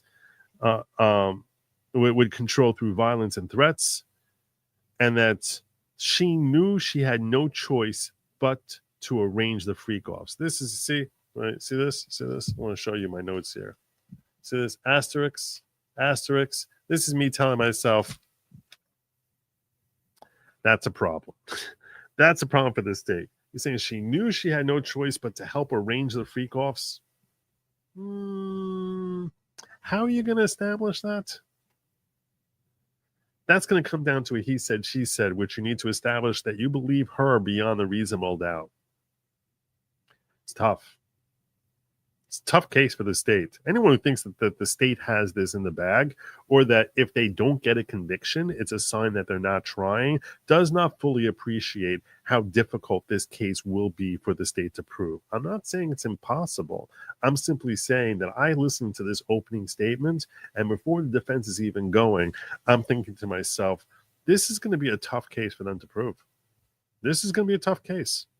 How are you going to establish that? How are you going to establish that she knew she had no choice but to arrange, but not just participate, but to arrange them? That's a very, very difficult thing for any witness to pull off. Now, maybe she's uniquely compelling, and there are witnesses like that who are uniquely compelling.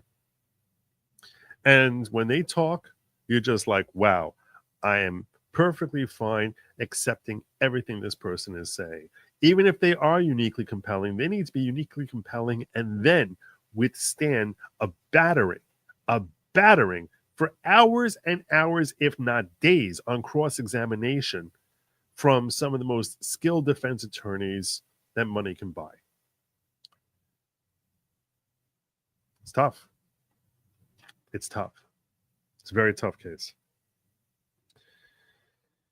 And it gets worse for the state in the sense that they say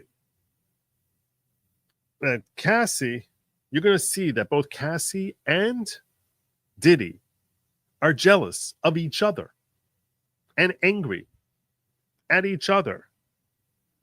But only the defendant had power and control. I heard this. I was just like, that's your case? That's your case?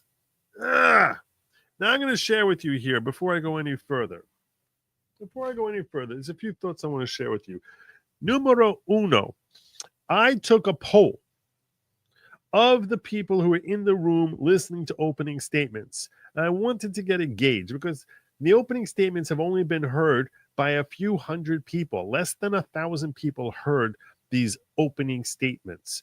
And I've heard tell that more than 50% of jurors will decide the case during opening statements. They'll decide where they stand on things during opening statements. And I said, if I can hear from these folks here, fresh off of opening statements, they are no little different from a juror, but likely. Maybe I have a greater concentration of journalists in there. And I was basically going around and saying to them, who do you think had the stronger opening today, the state or the defense? Who do you think that you came out of that like, oh, this one, that side's going to win? And I took a poll. I'm going to give you that shortly.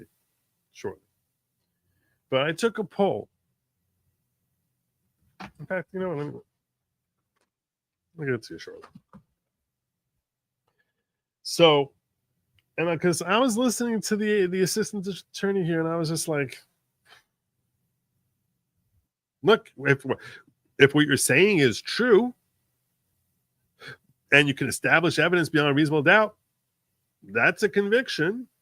But now you're saying that they're both jealous and angry at each other, but he's now being punished because he has power and control. So that now becomes trafficking. Okay. It's not just that he has power and control. It's that he's wrongfully exercising that power and control. It's that he's exercising that power and control to the point that she can't make a free choice. It's not just that he has power and control. That's not enough. There's always one person in a relationship who's going to have more power and control than the other one. That doesn't make it a crime.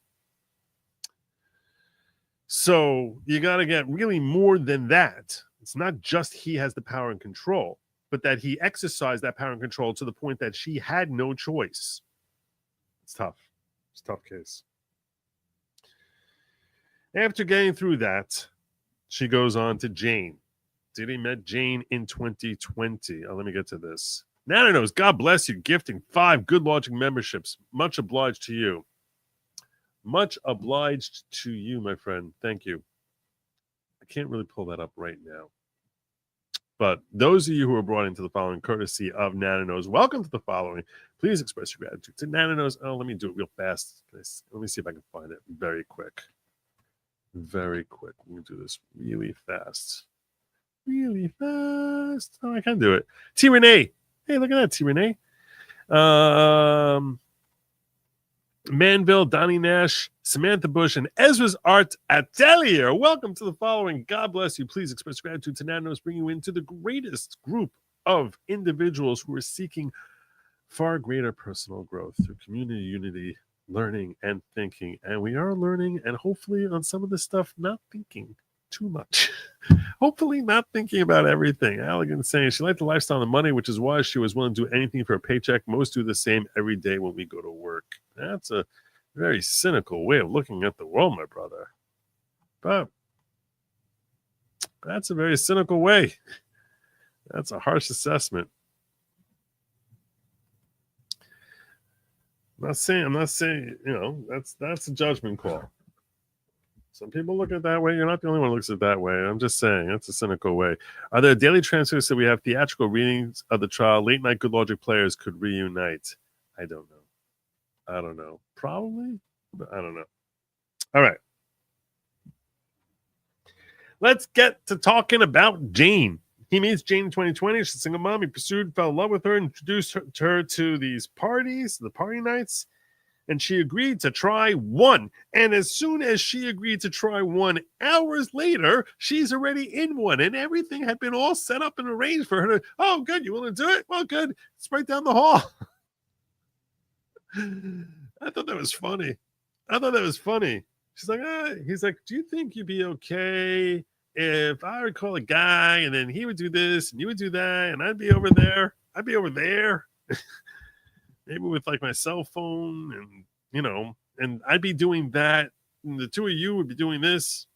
You think that would be okay? It's like, I don't know. Yeah, I mean, come on. It could be, you might enjoy it. It could be cool. I don't know. It would make you happy. Oh, I think it would make me happy. Are you sure you really want? I think it's a good idea. Maybe you might want to try that, Jane. I guess. Fine. All right. Here he is.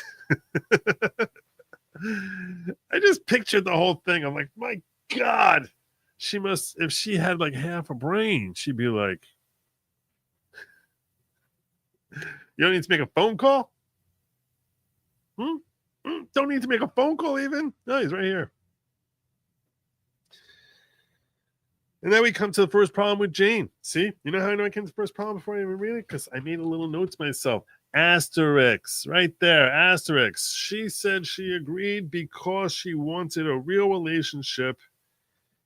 And that's why she did it. So again, we're starting with someone who is consenting as we're starting this, walking down this perilous road.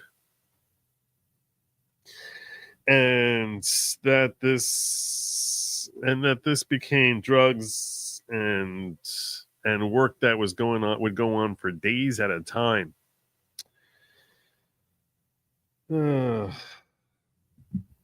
Now we make a little note to myself that this little section here definitely is a locals portion.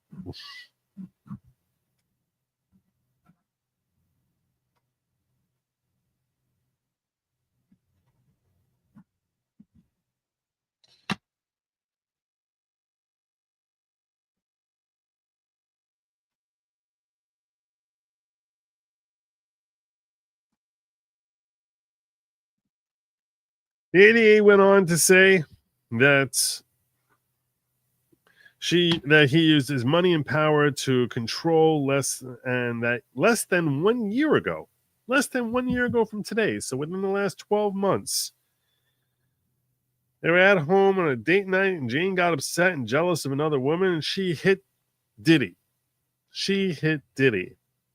And Diddy was not taking that, and he became enraged and started chasing after her. She runs.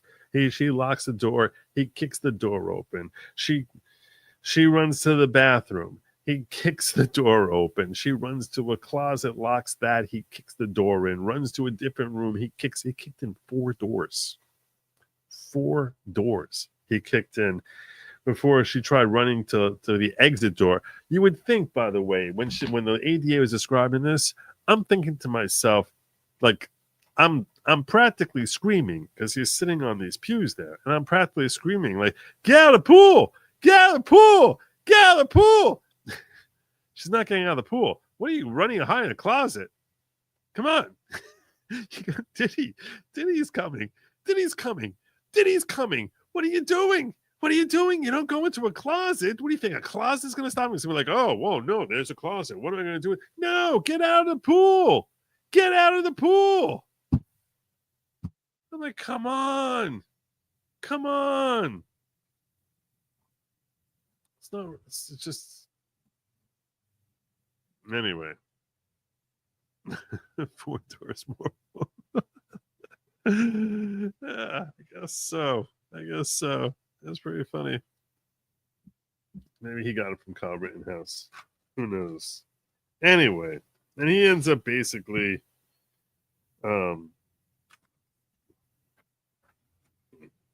he puts a chokehold, kicks her, and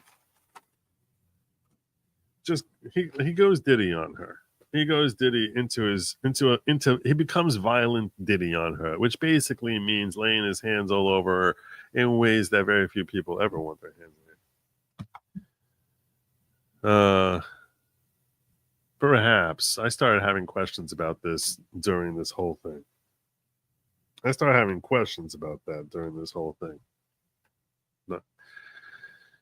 You had to have questions. You have to have questions. All right. That night, after kicking in 4 doors, far from being done, he punched her in the face and he kicked her, and he wouldn't leave. I'll save this. Save a little note here for locals also. I'm going to save this for. That's basically, that was that night.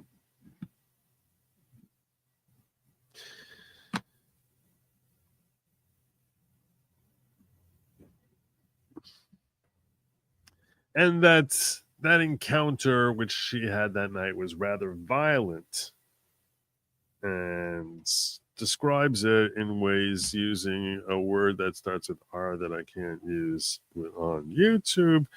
And it's all very heartbreaking. You feel bad for anyone who's suffering through all this. And all you can ask yourself, all I could ask myself as I was listening to this is, why would you stay with this guy?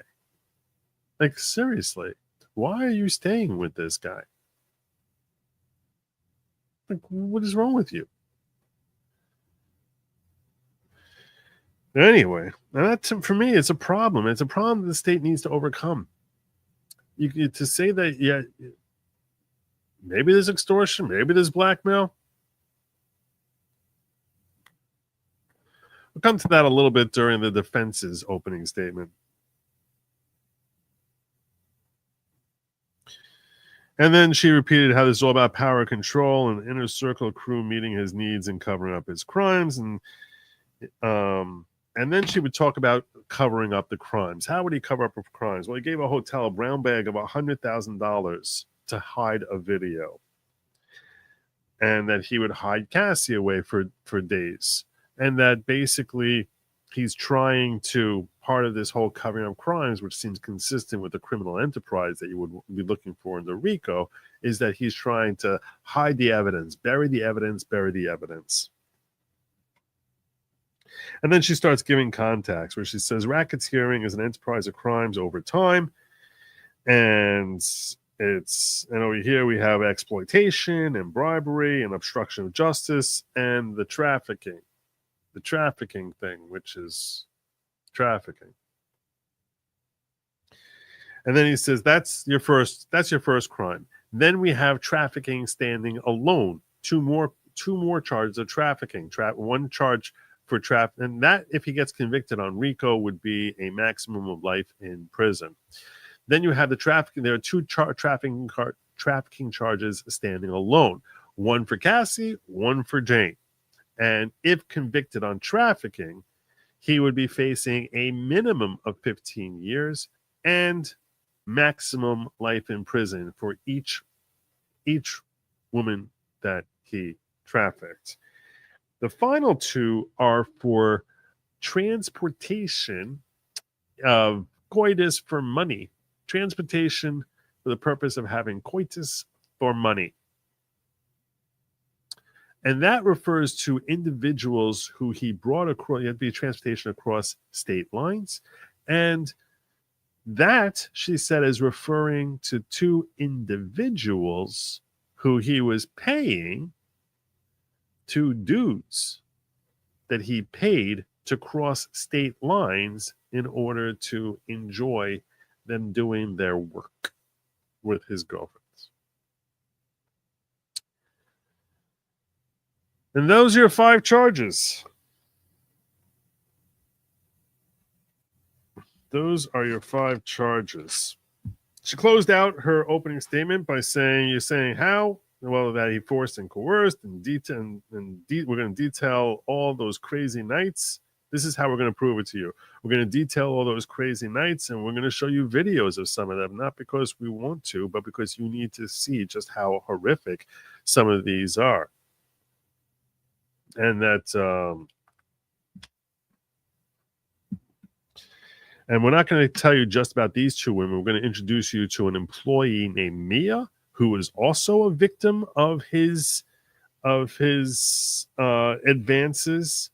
And the witnesses were forced into an SUV at gunpoint, showing the kidnapping as part of the whole racketeering, and we're going to show you how he directed and filmed some of these people, and witnesses will come and talk about how they were assaulted and how they were drugged, and how and how he pulled Cassie by the hair. You're going to see messages begging not to do any more of these parties that he wants to do, and vids of the encounters, vids of the violence. You're going to see his array of guns and his medical bag, which is just, his medical bag is basically his host of drugs that he would be able to carry around with him, and his supplies that he would keep for his parties. And you're going to come to a conclusion that this was a criminal enterprise to cover up, to engage in his and feed his appetite and cover up those crimes. And that's the only conclusion you could reach. And there we have the end of the state's opening statements. As I pointed out to you, I was hearing all sorts of problems here. I'm hearing problems with this whole thing. Not that, for the most part, she laid out the elements of a crime if they can prove it. It's just that some of this stuff seems like it's going to be very tricky to prove beyond a reasonable doubt, because you're going to see that for parts of the time here, it's certainly going to look as if the women were complicit, or at the very least amenable.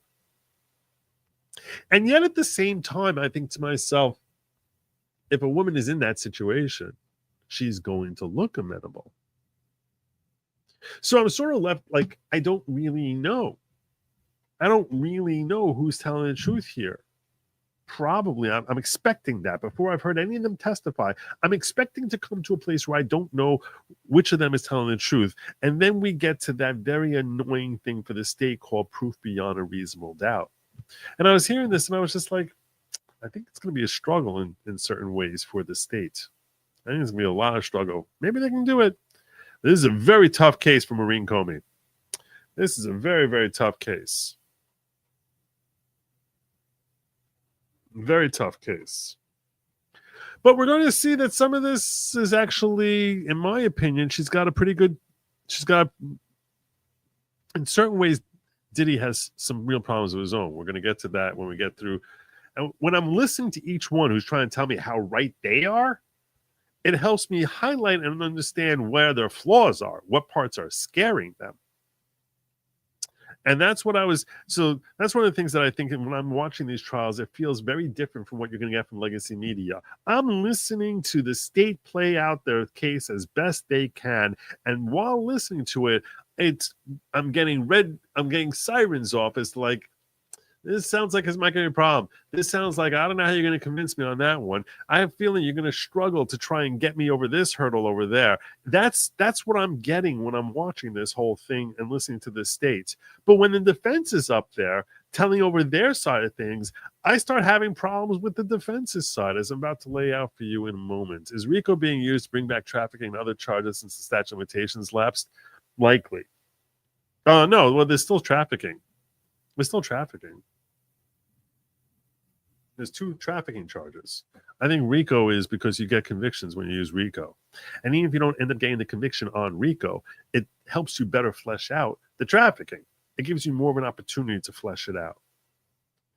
The reason we're telling you about this meeting that he has with this hotel employee is because it's part of the RICO charge. The reason we're telling you how terrible he is, that he beat up this guy who's taking pictures of the camera, you might say to yourself, if you're on the fence, how's that relevant to a trafficking crime? It's all part of RICO. It's all part of RICO. I think that's what RICO is doing. Good question. But I think that's in my legal estimation, that's what RICO is doing here. Whether or not they get RICO, it helps better secure or enhance the chances that they can secure a trafficking charge, a trafficking conviction. Uzelian saying, Joe, they bring up girl number 3 who they can't get in contact with anymore, has seemed to vanish on the face of the earth. We didn't hear about that. I heard about Mia. I heard about They said there was a fourth girl, but they didn't call up by name. So I don't know. Maybe that's that. I'm not sure. Well, Willis, God bless you, brother. Hit me with a 50 in the rumble. God bless you. Thank you. Rob loves Alaska, now a monthly supporter. Zan says, Joe, argument because he filmed them, he was making porn videos and not paying for prostitution. Therefore, it isn't a crime as adult studios do it all the time. What do I think of that argument? He doesn't need to make that argument.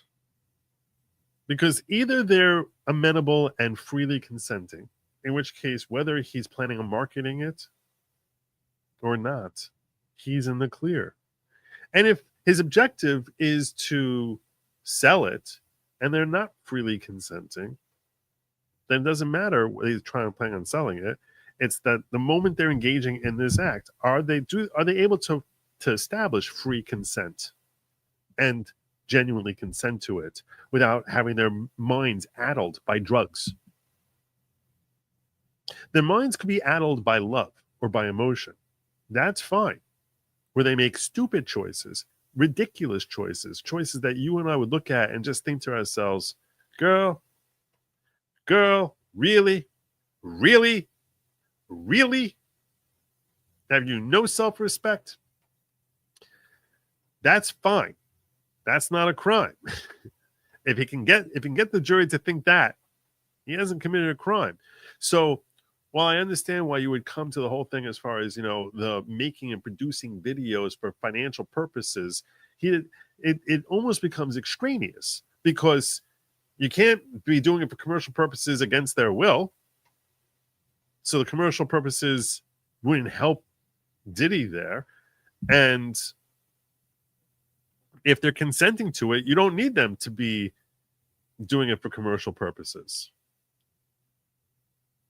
So either way, it's always going to boil down to the same factor, which is extraneous and beyond the commercial purposes, and that is, are they freely consenting without being forced into it through extortion, drugs, bribery, or something? Bribery is a little tougher because that sounds like compensation. But extortion or drugs or blackmail, that if they're freely consenting to it, no matter how stupid the decision is, he's in the clear. And the financial benefits of having this, of filming it, doesn't play into that. They have to show they did not freely take drugs, i.e. he spiked drinks. So this is perhaps true and perhaps not true. I mean, yes, if someone freely takes drugs, there is a concept in the law. I like that you're raising this, fans. There's a concept in the law that if you freely do something and then make decisions that you wouldn't otherwise do, well, in that case, you can't hide behind the fact that you were intoxicated, inebriated, drugged up, or whatever. For example, imagine someone wants to raise a defense, so they're charged with murder. They want to raise a defense that they were drunk, so they couldn't form mens rea. Well, that could, in theory, protect them from, if someone really is blitzed, that could, in theory, protect them from being able to form mens rea, where they would become a manslaughter instead of it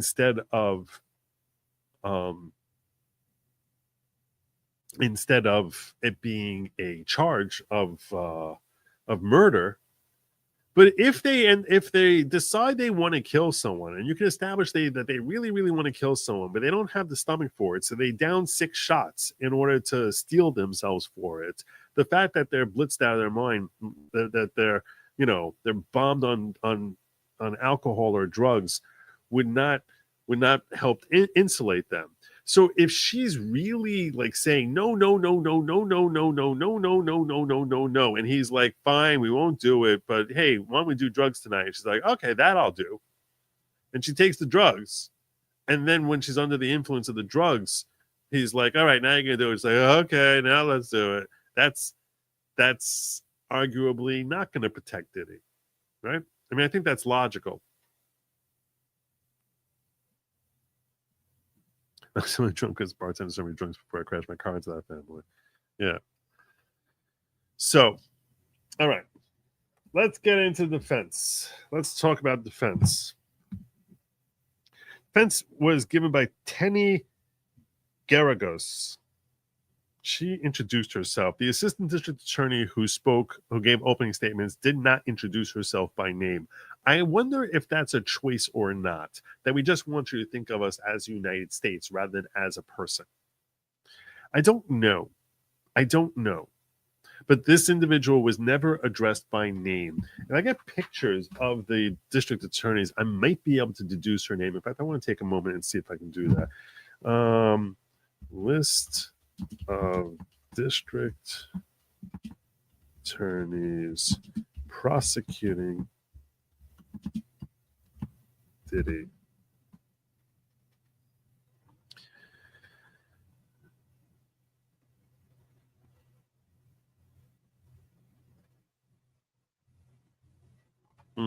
Let's see if we can get it with images.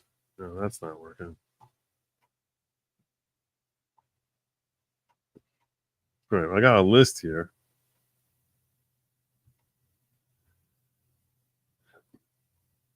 It's not Maureen Comey. She did not give the opening statement.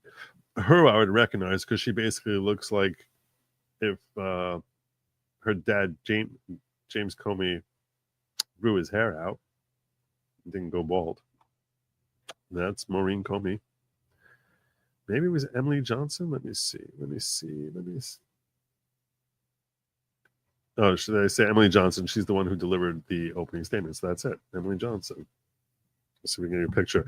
I will share with you that the video that they're giving us is so recessed back that it's basically like they're giving us a video of like a concert. This is what it feels like. It's like there's a concert, and it's so far back.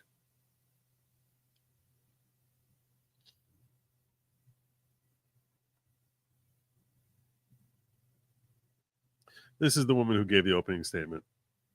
Emily Johnson. That was her. You can't make out their faces. You can't. I couldn't even find Diddy in the room. It's like you can barely tell what race anyone is when they're sitting there. They have 3 rows of attorneys sitting there. I was like, I don't know who's the state. I don't know who's the defense. I know that the state's supposed to be sitting closer to the judge and that the defense should be sitting behind. That's the way it's traditionally set up in federal court. But yeah, I mean, Diddy was sitting in the second row.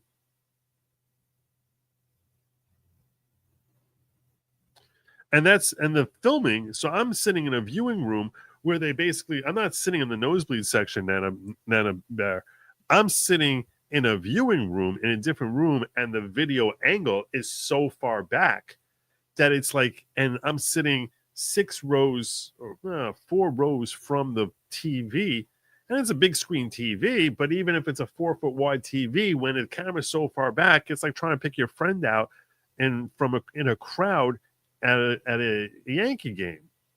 And you're just like, where it's like zoomed out on the crowd, and you're just like, is that? It looks like it could be Diddy. Is that Roger right there? Is that Raj? So I did recognize Brian Steele.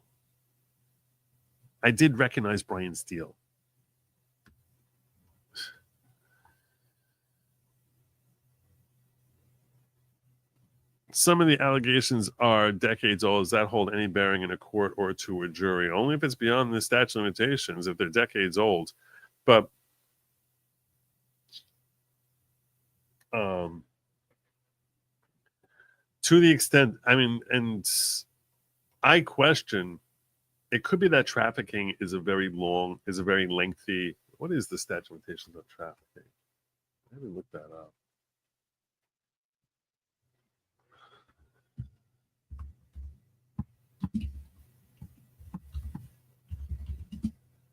I think that might be 10 years.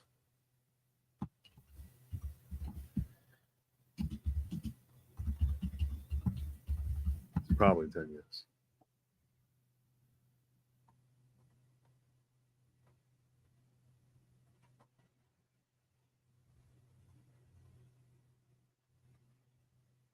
It is 10 years.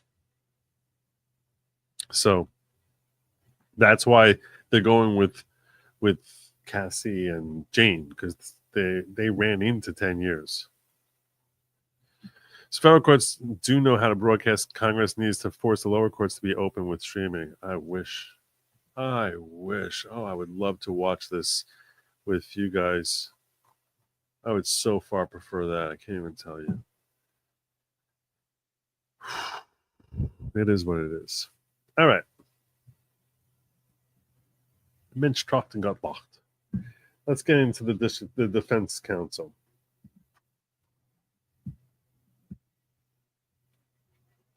Defense open with this line. Sean Combs is a complicated man, but this is not a complicated case. This is just, he has classic human relationships that the government is turning into a crime. Classic relationships. Yes. Why are you refusing? Why are you refusing to engage in coitus with that stranger for 3 days? It's so difficult. I'm like, I understand you want to try and humanize him, make him like a normal guy. I know that. I was like, Tenny, I don't know that I really like that opening line there. Okay, look, you're going with what works for you. You're a skilled litigator, I'm sure. I'm sure you're a skilled litigator. I've never heard of her before today. But I wouldn't go that way. This case is not what you heard on the news. Will be crystal clear. He's born in Harlem, and he became wealthy by going into the music industry and revolutionizing the music industry. He's wealthy, very wealthy, and he has made every dollar himself. Is he famous? Yes. Is he wealthy? Yes. He's also incredibly charismatic, where people want to be around him. People want to be around him because of his character. They want to be around him because of the benefits that being around the guy who has revolutionized the music industry and is the heart of the music industry. Those benefits are why people want to be around him. And then there are people who genuinely love him and really love him and want more from him that perhaps he wants to give them. This is Sean Combs, also known as Puff Daddy, also known as P. Diddy. He's still Sean Combs. That's a better way to humanize him. I didn't like the opening statement. This is Sean Combs. You might know him as P. Diddy. You might know him as Puff Daddy. You might know him as Puffy. He's always been Sean Combs. And to this day, he still goes by the name Sean Combs. She was like marking that as a sign of pride, that he hasn't changed that much. My God, I feel bad for whoever was his date at prom. I don't know. She's trying to make it sound as if like, oh yeah, it's the same kid from Harlem. Maybe. I don't know. Could be. I wasn't there.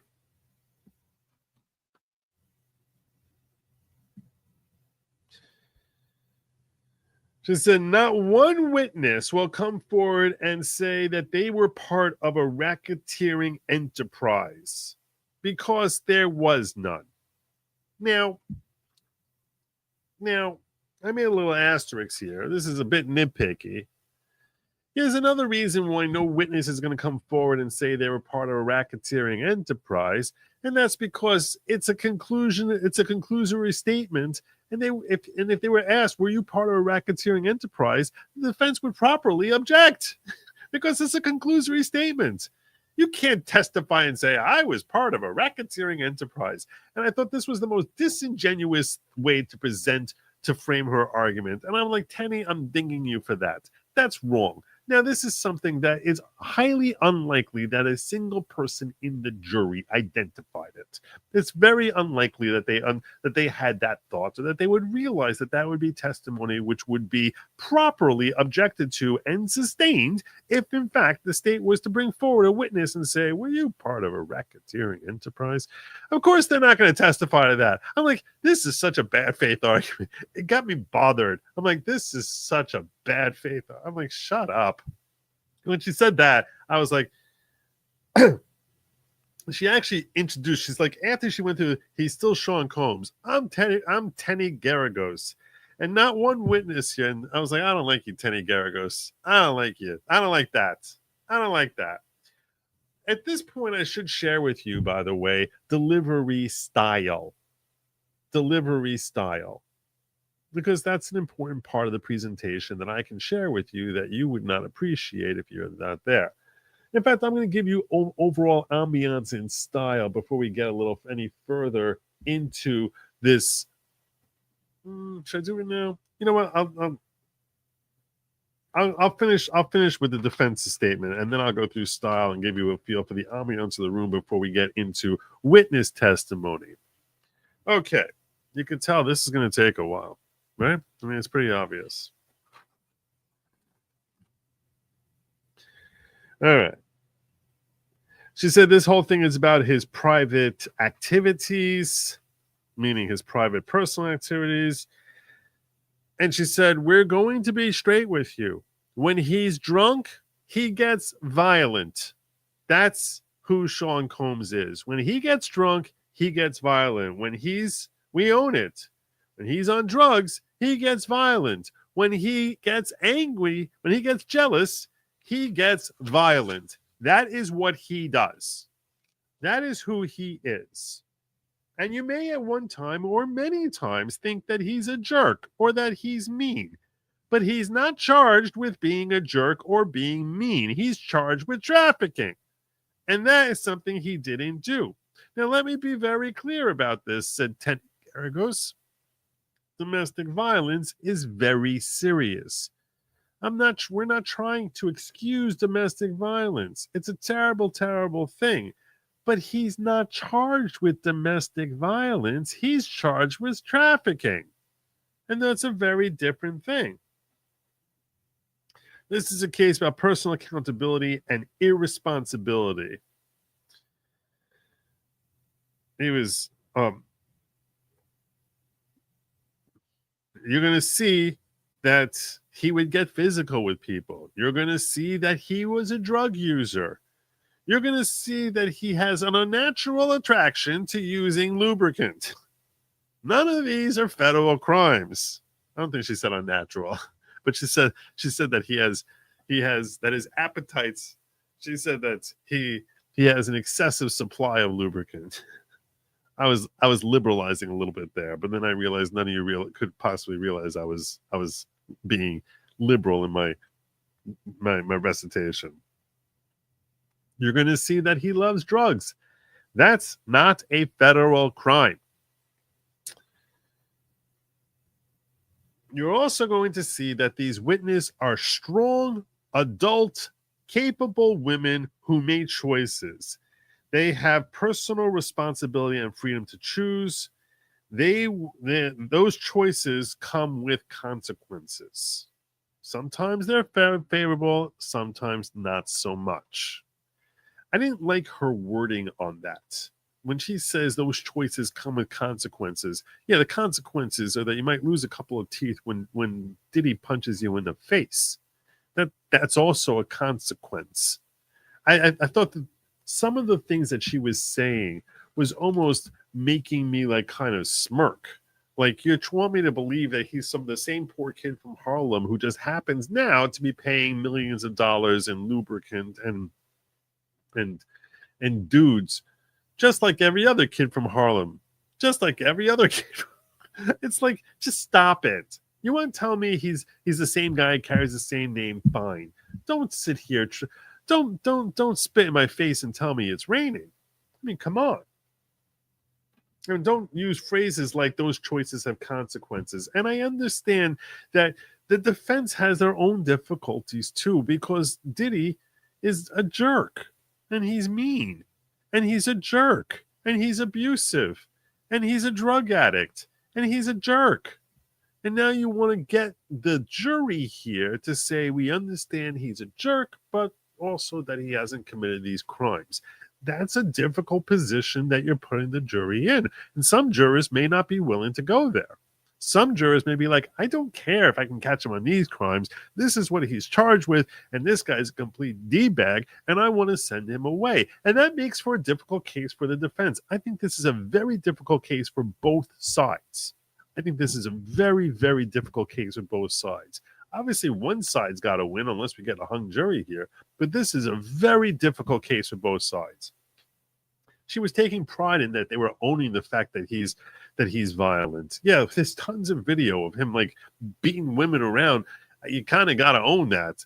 You make it sound as if like this is like some great kindness that you're admitting that he's violent. Oh, thank you so much for owning up to the fact that he slammed this woman's head into a floor. When we have it on video. Come on. But you got to frame it the way you can. All right. Do a quick look here, make sure that I'm still good and keeping up with everything going on. Oh yeah, I'm still good. All right, good. Let's move forward.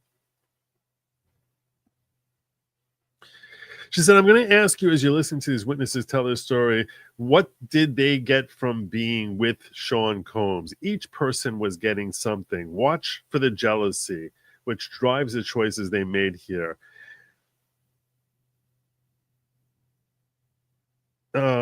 He had many women. He was always in many relationships. And they would do drugs. There would be jealousy from women. And he's also a guy who gets very jealous.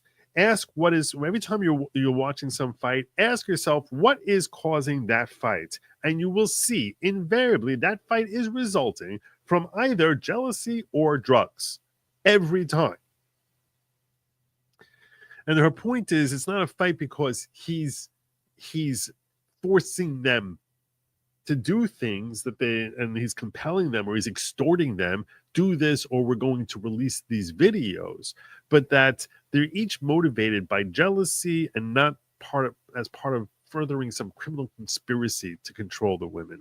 That's what she's trying to convey here. And I think she could have conveyed it a little better than she did. And that's why she started stressing again, these are strong, capable women who were in love with him. Evidence will show a flawed individual, not a racketeer, not a trafficker, not prostitution, and that's these freak-offs were parties with multiple consenting adults. He would buy them things. He bought Cassie a house and a very fancy car, and he would give her money. They would go on vacation as couples. They did not stay with him because they were forced. They stayed with him. In fact, they fought to stay with him. He wasn't forcing them to stay. They would fight to stay in his company, which I think that this is likely a very good point for her. This is likely a very good point for her.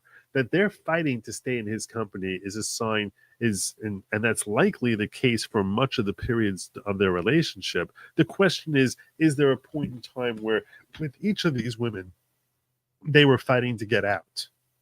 That's really the question. That's really the question.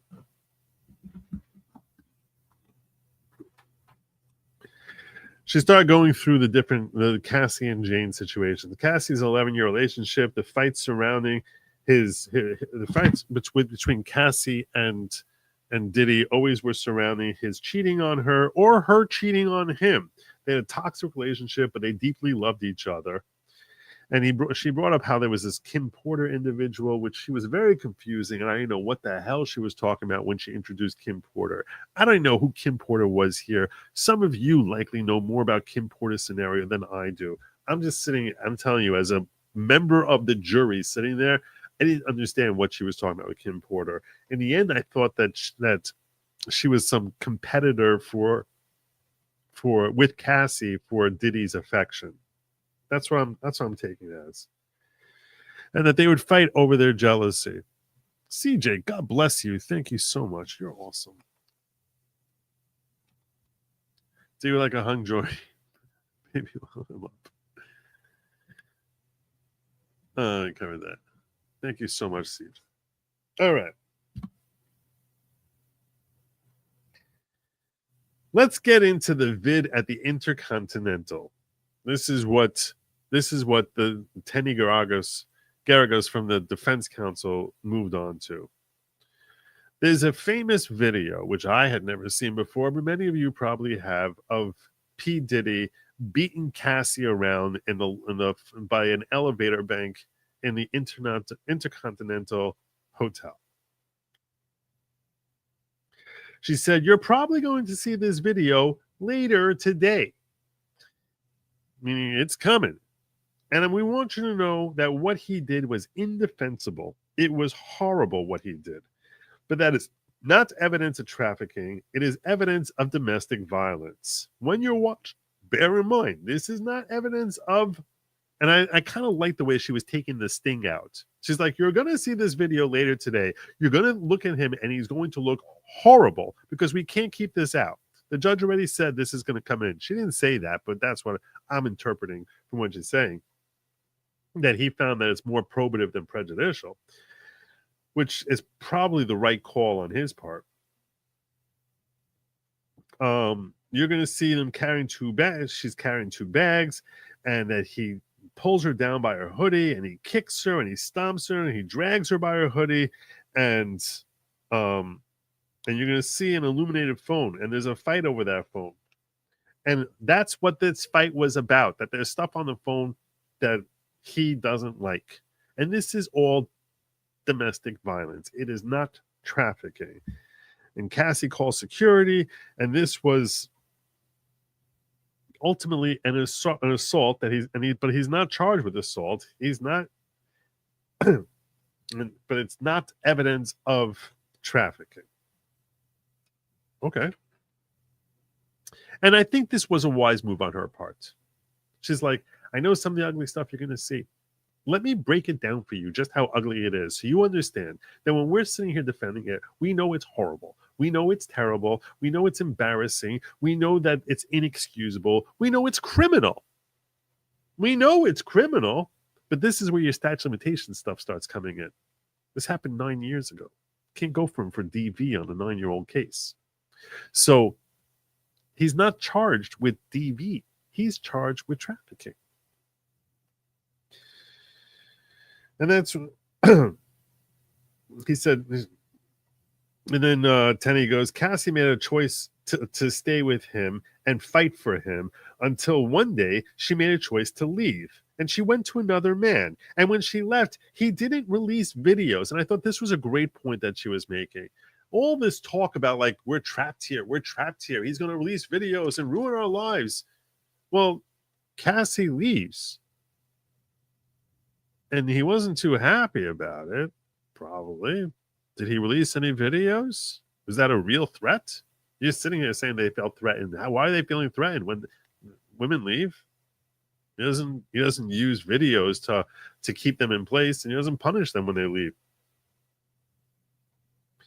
In fact, you're going to find, according to Tenny, that the only video of that type of encounter has Cassie in it, and she gave that video to the police. It's not like the police got this because he shared it around with other people. He didn't share it with anyone. She's the one who shared it because he's not trying to, the point being, he's not trying to exercise dominion and control over Cassie. So ask yourself, who had the power? Who had control? This I didn't understand. I'm like, this is where she's like trying to push. See this? I got a little mark here. Who had the power? Who had the control? I'm like, don't tell me just because she gives a video to the police that she's the one in the power of this relationship. This is where you're taking your claim from, like, hey, he wasn't really extorting them. He wasn't really controlling them. To all of a sudden now, oh, boo-hoo, he's a little victim here. Shut up. I was just like, this woman was getting me annoyed. When I was listening to her, I was getting annoyed at her.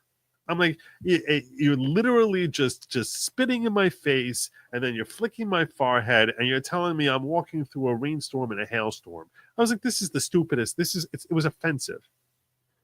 As someone who's not a complete and total idiot, which maybe the jurors are, I don't know, but I was just like, this is such an offensive way of framing this entire scenario that it's insulting. It's insulting. Ask yourself who had the power, who had the control. Yeah, the poor music mogul with billions of dollars was at the mercy of Cassie Ventura. That's probably what happened here, because she went to the police with a video. Oh, this poor guy. Poor guy. Poor man.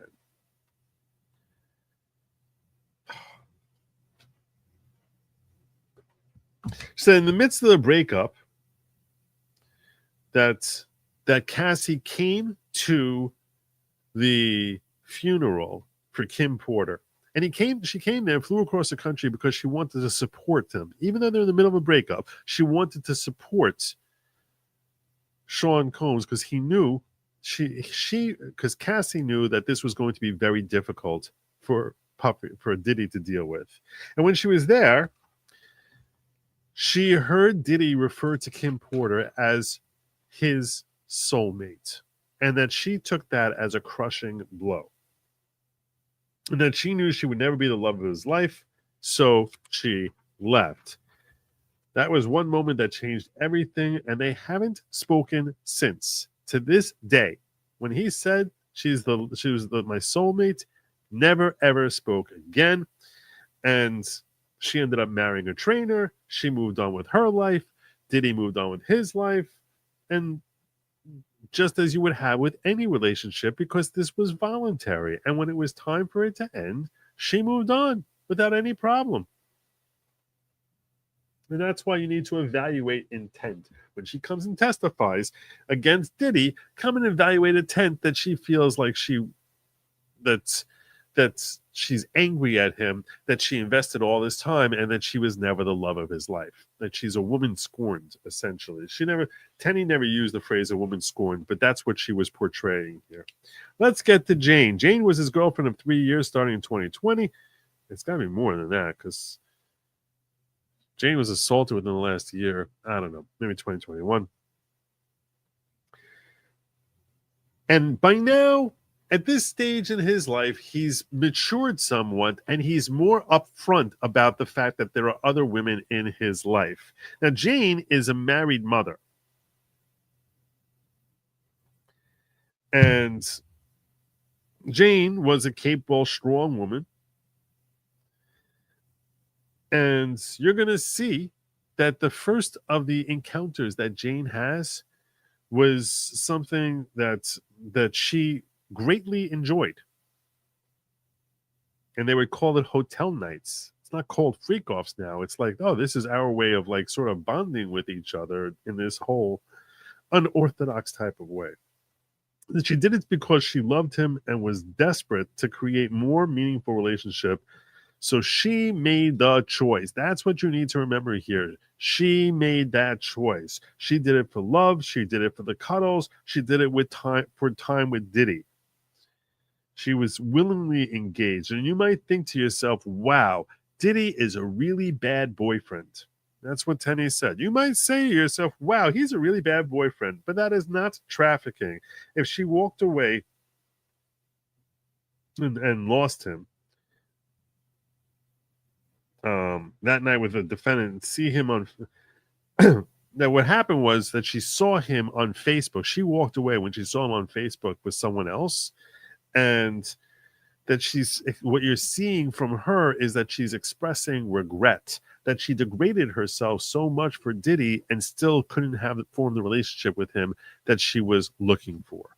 But at the time she's engaging in the relationship, she's totally fine with it. It's just that later, when she sees that, hey, no matter what I do for this guy, I'm never going to make him mine, that's when she's expressing regret. And what you're going to see her on the stand, that's her expression of regret. But these are free choices where she's trying to form a stronger relationship with him. Let's talk about that night a year ago where things got violent between them. So first, what you need to understand is that she the physical altercation between Jane and Diddy starts when Jane slams Diddy's head into a kitchen counter. Yes, she struck first. She took his head and slammed it down into a kitchen counter. That's how the fight started. And after that whole night was over, she said she had one of her best hotel nights. So all the stuff about kicking down the 4 doors and stuff like that, it all gets resolved, and she ends up going and having an encounter which she calls one of her best hotel nights. So you talk about like which, how much he's controlling her.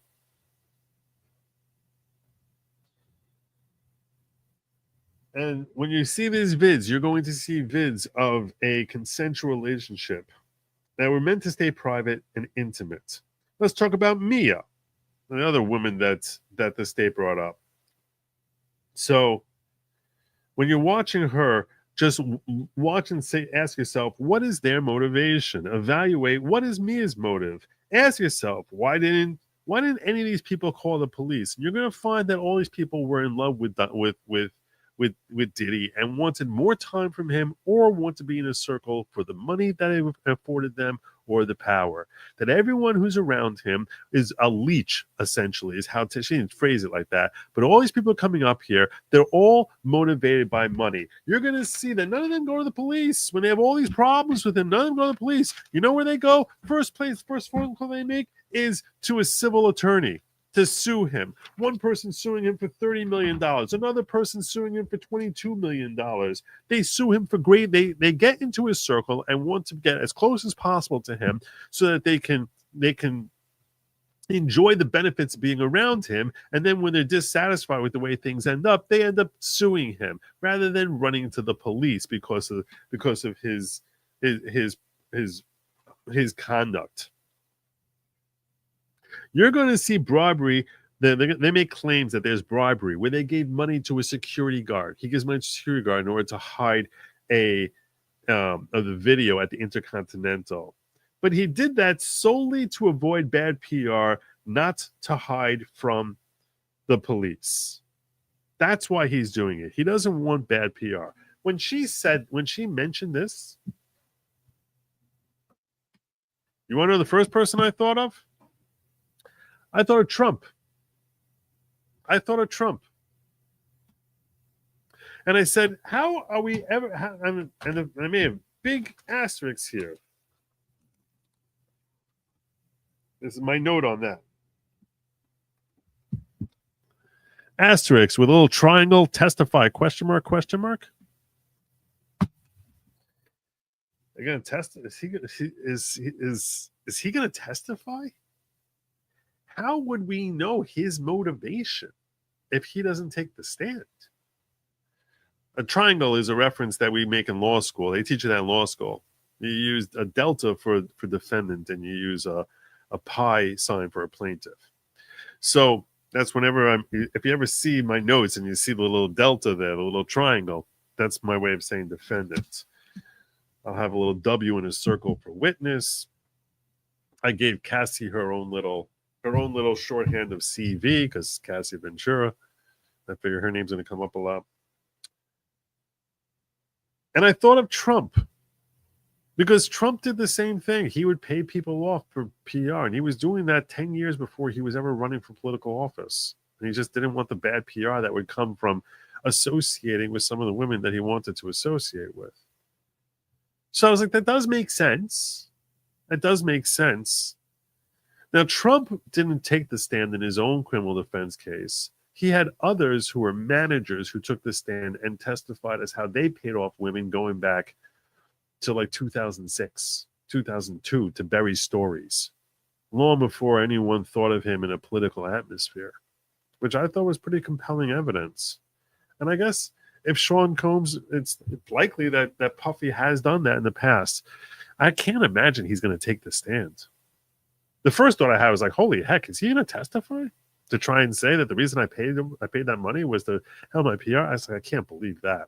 So I assume we're going to have defense witnesses come forward to say that this was his pattern in history, that he would basically try and buy his way out of bad PR. not to obscure evidence. And the point being that it's not one of the RICO crimes that the state wants us to believe, that he's obstructing justice and that he's engaging in multiple crimes, one of them being obstruction by trying to buy this potentially incriminating evidence, but that he's trying to insulate himself from bad PR. And that could work. I thought it should have worked with Trump. I was like that. How is that not compelling? You can tell me that he's looking to win an election on this one, and he wasn't looking to win an election. Wasn't looking to win an election 10 years earlier. New York jury ended up buying, this one, when he's paying Stormy, that's totally to win an election, not at all for his PR, not at all to help smooth things over with his wife. It's only for the election. Preposterous. So I will tell you this. I don't think that it was, if he did the $100,000 he paid off for the security, I will kind of start with an assumption that on some level that's to protect his PR. Yes. Yeah, I am starting with that assumption. I think it's crazy to think that on no level. Maybe some part of him was trying to insulate himself from a crime. But yeah, the negative PR of him, of a security surveillance footage showing him beating on a woman, that's got to be worth more than $100,000 to him financially. Yeah. Yeah, I accept it already. There you go. There you go. You gotta approach it fairly. When you so rounding out this whole thing, she says, and you want to talk about a criminal enterprise of a conspiracy, ask yourself, who's he conspiring with? Who? There's multiple people coming in and out of his life. Which person is he conspiring with? And finally, with respect to the prostitution charges, let me say this. People get paid money for their talent and abilities and for their time, and the more experience they have, the more they get paid. And that's why you're going to come out and you're going to find him not guilty on all charges. Now, let me tell you something. I had so many thoughts about this, many of which I shared with you. Many of which I shared with you already. Let me tell you before at this point, I'm asking myself, okay, most jurors have already decided winner, loser. Most jurors have already come to a conclusion after we're done with the opening statements. So let's get a feel for what's going on inside the courtroom. I want you to understand a little bit about the federal courthouse in the Southern District of New York. This is a beautiful building. When you walk in there, you cannot help but be impressed with the lavishness that is set up there. And this is part of the juror experience. I want you to sit there. My objective in sharing this detail with you is that you can better appreciate what it's like to be sitting in that jury room. Because I'm sitting in a courtroom which is pretty much identical to the courtroom that the trial is going on. On the right side of the room is where the jury sits in these plush seats where they have basically these swivel chairs with each of them having their own little TV camera that comes up from the ground and is sitting in front of them for when they want to share evidence. Up to the jury's right is where you're going to see the witnesses, and beyond the juror, and we're going to see the witness take the stand. Beyond the juror is where Judge Aaron Subramanian is sitting there. And then you have 3 rows of tables, oak tables. The floor has this plush carpeting, which looks really expensive, really expensive. You're surrounded by wood paneling all around you.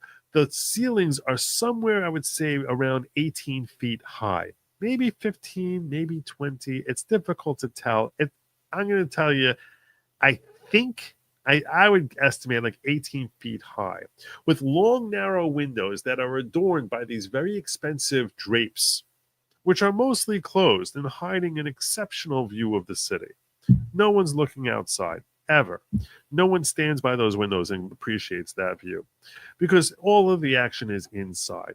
And when you're sitting in that jury, Diddy is sitting closest to you on that middle table. The front table has 4 U.S. attorneys. The middle table and back table are filled with attorneys and or paralegals. And the one sitting closest to you, and this is purposeful, this is intentional, is that they have Diddy sitting closest to the jury box.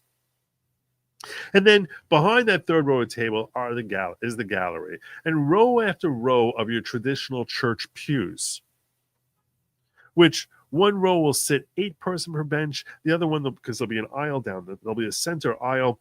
The other row will sit 5 people per bench. This is the environment that they are in, and they are treated to being, whether they recognize it or appreciate it or not, they are treated to watching some of the best litigators in the country arguing this out. Because Maureen Comey, political hack or not, at the end of the day happens to be an exceptional attorney, as is her team almost certainly. I saw one great litigator, one great U.S. attorney after another from the Southern District of New York. Are they political? Almost certainly. Are they twisted liberal hacks? Most of them, almost certainly. Or neocons, little better.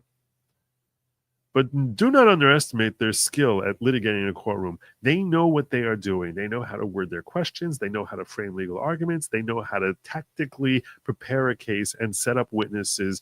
They know how to conduct a phenomenal and crisp direct, and they know how to cross. The opening felt a little flat to me. Little flat. But they are very skilled, and the defense counsel is no less equipped. They're very, very skilled. You all probably know Brian Steele from the Young Thug trial. He's the one who stood up Judge Glanville. I'm not familiar with the other attorneys for the defense counsel. They supposedly have certain levels of pedigree with respect to representing high caliber, wealthy clients who got in trouble, serious trouble in the past, in notorious trials.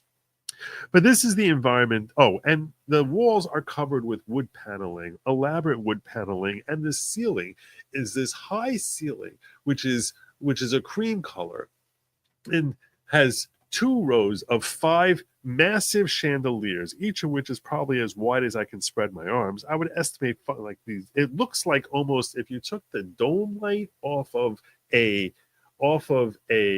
car and enlarged it to 5 feet long, to 5 feet in diameter, and then suspended it from a ceiling on a pole that was 6 feet long. So they're suspended, and you have one of these, and then parallel to it, a second one. And in the ceiling, they have this crown molding, which looks very elaborate and very ornate.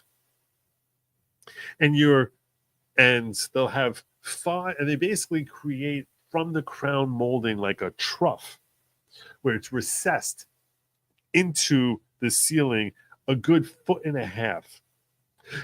And so the ceiling in the center where the lighting is set up looks noticeably deeper, higher than the areas which are not set up, which don't have the lights. It'll be like 2 lights here and then like a little break in between where they have some molding over here. It looks like basically as if they took white beams, but they're made out of the same color as the rest of the ceiling, which is a cream color. And then this ornate crown molding, and then another 2 and another 2, 5 pairs of these dome lights, chandeliers, hanging from the ceiling. And then the judge is sitting up there like he was appointed from on high, which he was appointed by a president of the United States. In this particular case, we have Judge Aaron Subramanian.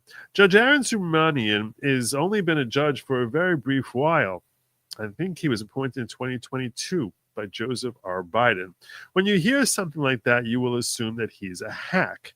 You will assume that he is an idiot, or at the very least, that he is someone who is crazy, lefty, woke, lunatic New Yorker. I cannot speak to any of those latter elements to Judge Subramanian, but I will tell you this. When he was giving his opening instructions to the jury, Judge Subramanian sounds like a nervous young man. He did. There was just a little bit, not crazy nervous, just a little inflections in his voice where he just seemed a little bit overwhelmed by the situation. Just a bit. It's like if you're listening, you can hear a slight wobble in his voice every once in a while, even while he's reading the script. During the course of the first day of of witnesses, or I guess, the last few hours of the day.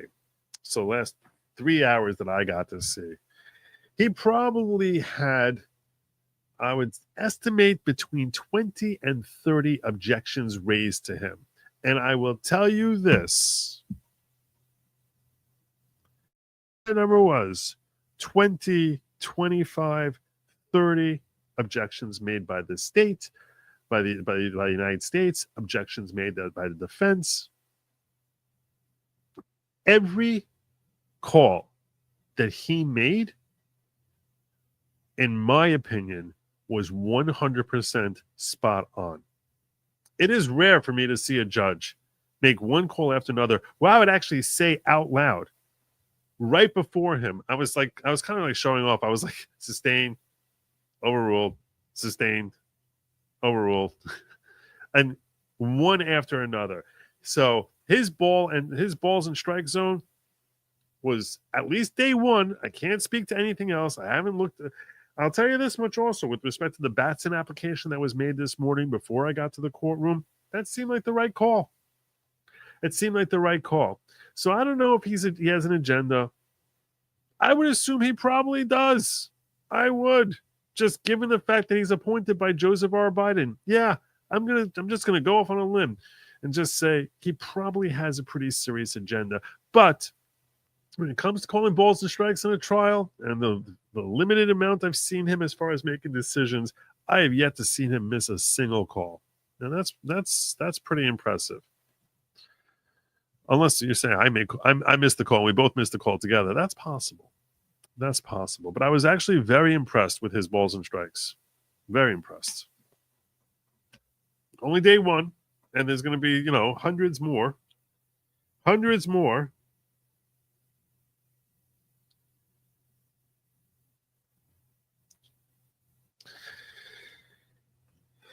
I took a poll and I asked people, what do you think? I asked journalists who watch opening statements, who do you think won? Who do you think is winning? I said to them, hey, they say at least 50% of the jury has picked a winner by the time opening statements has concluded. If that's true, what do you think? Are they leaning more state or more defense? What do you think? What did you hear? And I went around, I took this poll. Let me give you the results. Let's see it. What is it? Oh my God.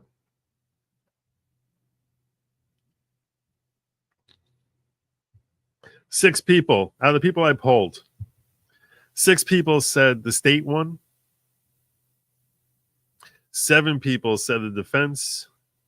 3 people said they're not sure. 2 people said they don't want to answer my questions. Go away, you creepy old man. They didn't say creepy old man, but yeah, that's the result of my poll. That's not a win for the state. That's not a win for the state. It should, though. Sometimes DEI hires work out.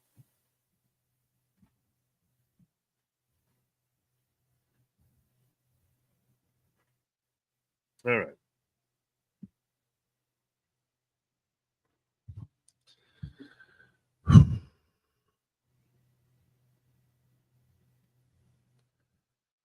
Sometimes. Moving forward. I got a lot of ground to make up. It's already 12:20. I was supposed to start my locals, and I haven't begun to. Oh, let me tell you I'm going to tell you what my takeaway was on this. What was Joe's takeaway? Who's likely to win on this case? I should share that with you. I'll give that to you right now. In fact, you know what? Before I do, I gave it to you here and now. I'm going to take a poll. Let's take a poll. Based on how I laid this out.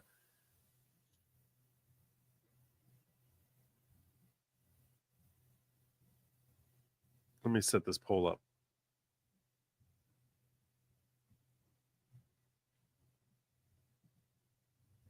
And I'll give you a choice. State wins everything. Defense wins everything. State full convictions.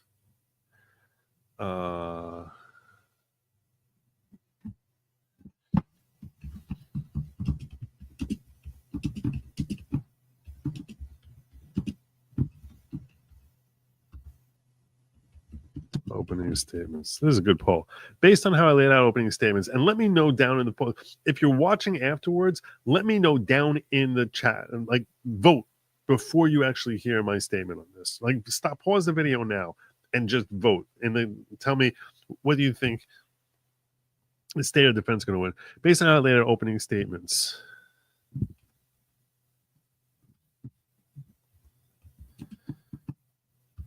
Full acquittal.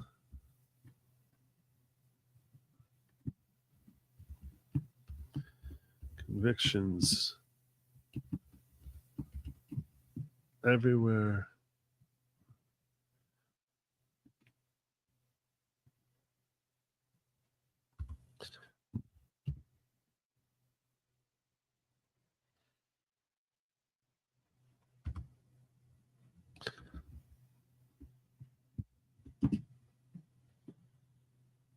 Five convictions. Or more conviction than acquittal.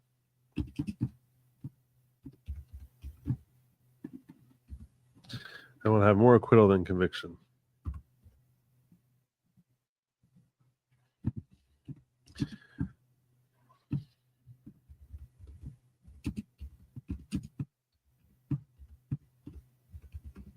Five charges. So if you're going to have more convictions than acquittal, you have to be convicted at least 3. And more acquittal based on convictions, and then convictions, he'll have to be acquitted on 3. There you go. There's your poll. It's a good poll. Very good poll.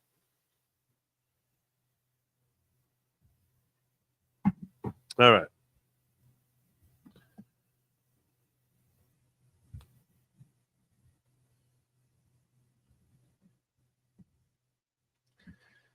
I'm going to try and move a little faster here through the testimony, okay? Because spent a lot of time here breaking down the oral arguments. I think that presents the stage. The first witness up there is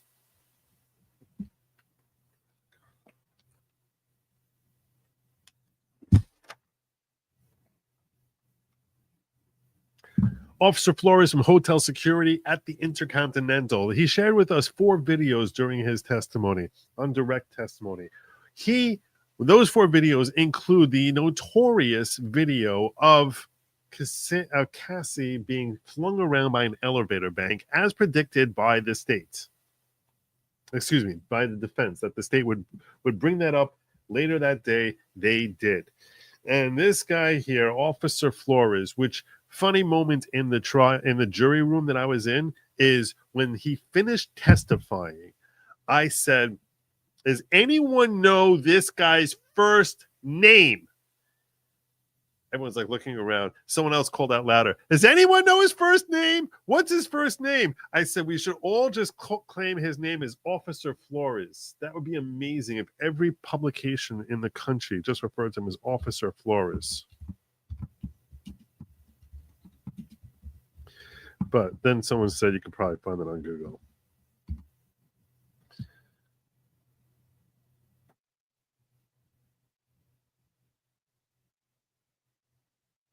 Israel. All right. According to Ann Klasfeld, Israel Flores. He was a former LAPD officer who was a guard at Securities in 2016. All right. Israel Flores. There we go. Please do hit the like button. It's very helpful. I do not know the makeup of the jury. No, I'm not in the room there. It's a good question, but I don't know. I wasn't there when they stated the name for the record, and it's probably the overflow room was filled afterwards because most of us were online trying to get into the damn building, which took forever after lunch. Forever. Okay, so where are we at? So Flores, who kept being referred to as Officer Flores, he described how he got called upstairs when Cassie was saying that she was being threatened by Diddy. And he claimed that we went up there, he saw that she had a purple eye and that Diddy was basically not letting her leave. And he had someone else who was there who was trying to who he was trying, that someone else was there trying to help him, and that when Diddy saw him there, he said that my friend was talking with his hands. He had a phone in his hand, and Diddy thought that he was being recorded, so he tried grabbing the phone from him. And I took Diddy and I threw him back with my forearm against the wall and said, "You give him back his phone now." You could tell this was like the highlight of his career. The day like he like basically was threatening. He was threatening Diddy. You can tell this was definitely a big day for him. Later on, when I reviewed the video, I saw that here he was, that he had basically, you have an elevator bank. So now imagine that you come out of an elevator and you're by the bank of elevators, and then you have to make either a right or you have to make a right or a left. Well, so you have to come out of the elevator bank, make a right, and go all the way down this long corridor. And at the end of the corridor was where Diddy's room was on the right, on the 6th floor of the Intercontinental. And he said that Diddy tried bribing him and offering him $100,000 in cash if he would get rid of the video. And when he looked at the video, that's when you see that, and he shared the video with us. It was exactly as the defense had laid out in their opening statement. You see Cassie come up to the elevator bank, and Sean Combs comes out wearing nothing but a white towel around his waist. He's topless and comes there in a white towel. He comes over to her, grabs her by the back of her hoodie, throws her on the floor. She goes crashing on the floor, laying there in a heap, and he like is kicking her. He kicked her like twice. He looks like a lunatic. Then he starts trying to drag her out of the elevator bank in the direction of the room, which is kind of hilarious. And it's, while sickening and horrible, it's kind of shows you how deranged and psychopathic this guy was, because his room was like, I don't know, 80 yards away down at the very end. So what's he going to drag her all the way down? It's like, what a freaking lunatic. A minute later, you see Cassie come back into the elevator bank, and that's where she calls security from the inter-house phone and ends up getting Officer Flores to come on upstairs and intercede. But that's what he saw on the video there. While she's on the phone, he's like basically marching around there in the whole of the Intercontinental, wearing nothing but his white loincloth towel. I mean, I'm calling it a loincloth just because he looks like some guy walking around wearing flip-flops and nothing but a towel. And I'm almost positive, not that I know, but the vibe you got is that's all he got on. It's not like he's got the swimsuit, the trunks on it. He's wearing a towel. That's Diddy's here. And this is Diddy. You're in Diddy world now.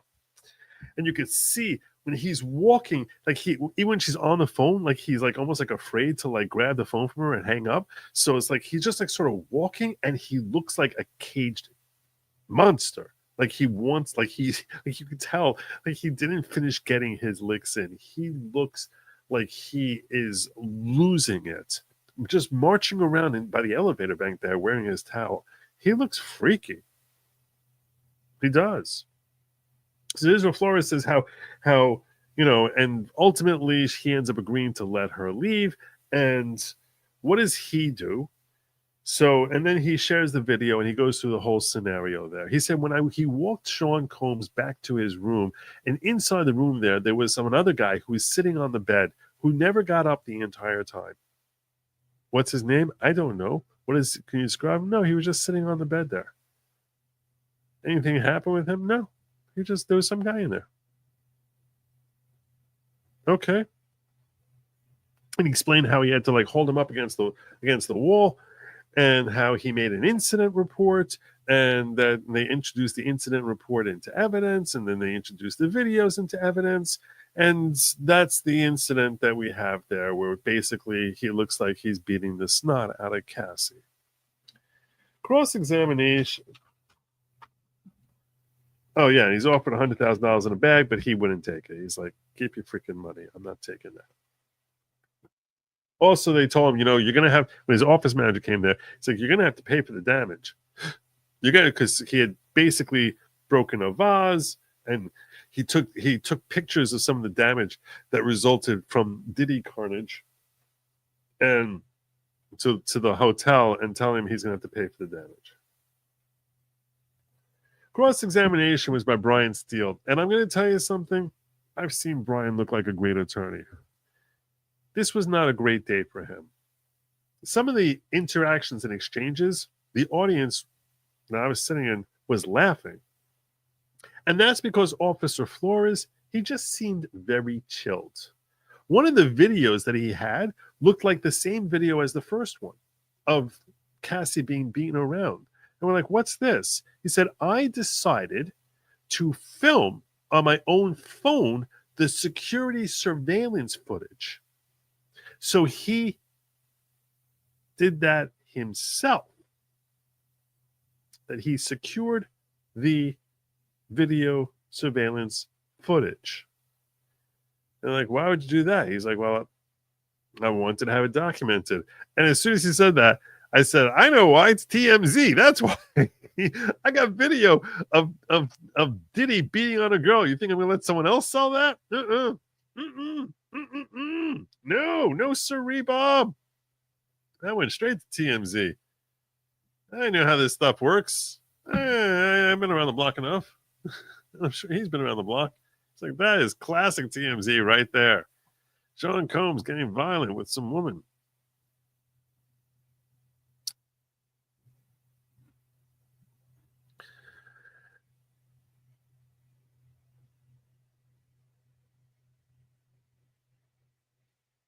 And I want to be clear here.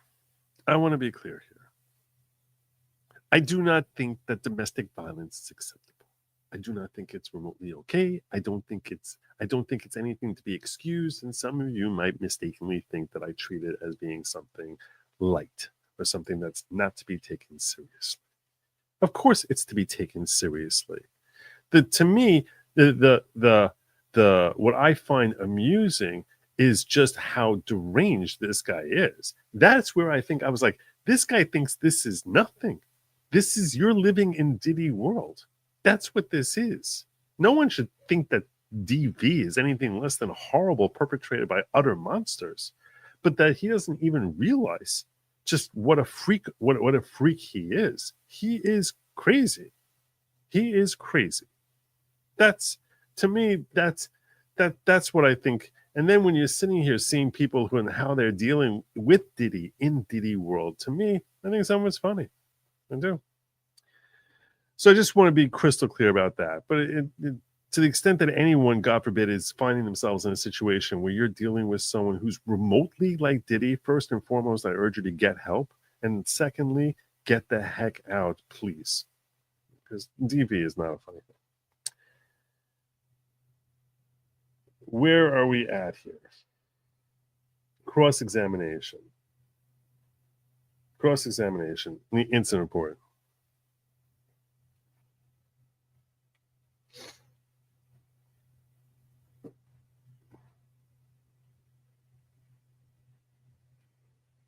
So Brian Steele's the one who did cross-examination. And I have to tell you something.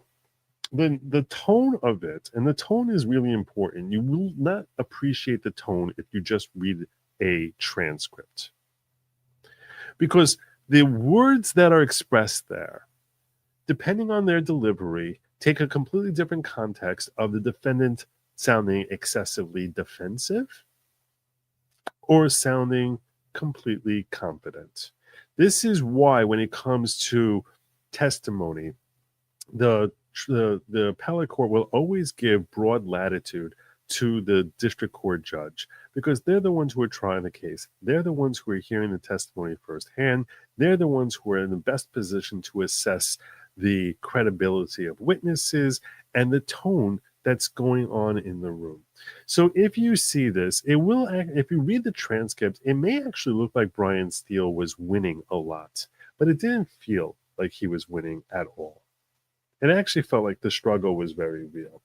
And some of the questions he asked were great questions. I put little things down here on the side where I was just like, oh, this is good. This is good. This is a good back and forth here. He's like, you said that when you have an incident report, the objective is to report the who, the why, the where, the when, and the what. Yes. Well, in your testimony, you said that he had a devilish, scary look in his face, but that's not in the report. And he's like, no, it's not in the report. Why would I put that in the report? That's not part of the incident. Well, it's not important. It's not significant enough for you to put in the report, but you remember it 9 years later. This happened in March of 2016. Why would this not be in your report? Because it's not important, but you remember it. So it wasn't significant enough for you to put down your report and remember it there, but you happen to remember that 9 years later. And I was like, yeah, that doesn't sound like something you would put in a report, but if you were there and you're dealing with Sean Combs, I can understand you remembering it. That's not crazy. And we saw the video, and he looked like he had a devilish, scary look in his face. So yeah, he's also seen that video a lot of times. So yeah. He said, you never radio for assistance, so there's no aggressive movement towards you or to Cassie. You talk about purple eye. You didn't put that in the incident report. Wouldn't that be significant? And that I thought was a good point by him. That I thought was the best point that Brian Steele made. That he's like, you're saying that she had a black eye, but that's not in the incident report. You told her that she can go get the police. In your testimony, you said that you told her she can contact the police, and she said she didn't want to contact the police. That's not in the incident report either. Why is that not there? He's like, I didn't think it was significant. What do you mean it's not significant? Don't you think that would help insulate the hotel, that you took proper procedure and offered her that, and then she refused that? He's like, that's not what an incident report is about. So no, I didn't think it was significant. But you remember it 9 years later. He's like, yeah, I remember it. Because I said to her, do you want to go to the police? And she said no. So I remember it, but it's not something I need to put in an incident report.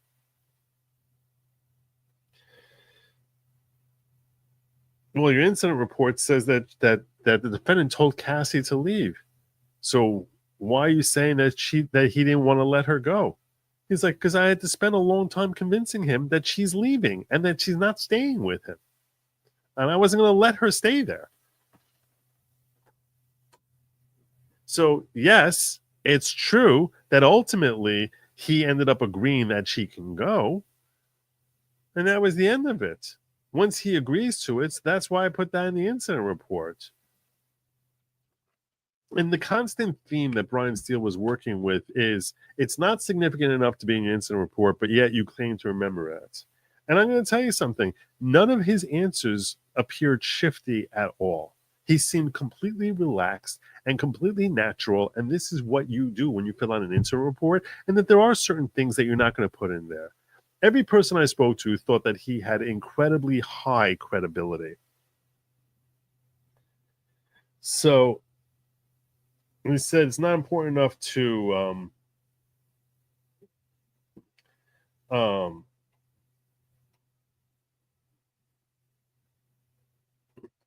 he said, and then he asked, how do you know the money was being offered as a bribe? You had just told him that he has to pay damages. So then he goes into the other room and he said, and he basically comes back with a bag of cash. What? Obviously, he's coming to pay you for the damages.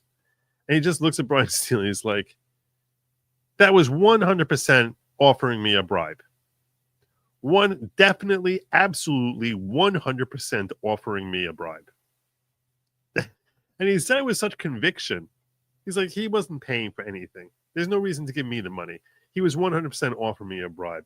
It just felt like it really blew. Now, if you just read the transcript, you could be reading it as, no, it was 100% offering me a bribe. That's what I'm saying is you have no idea what's being testified to when you just read the transcript. Only those of us who actually watched the trial would know the complete conviction that this guy had, because you cannot hear conviction or emptiness in the voice and the face and the mannerisms when you're just reading a transcript. All of that gets completely lost. So, I thought when Brian Steele brought up that whole thing about how you made it known that he's owned damages, so that's why he's giving you the money, it sounded like the lamest, most stupidest thing in the world. This is an officer. He's a former LAPD officer. He knows when he's being bribed. He's not confusing it. And I was like, I thought it was a poor choice by Brian.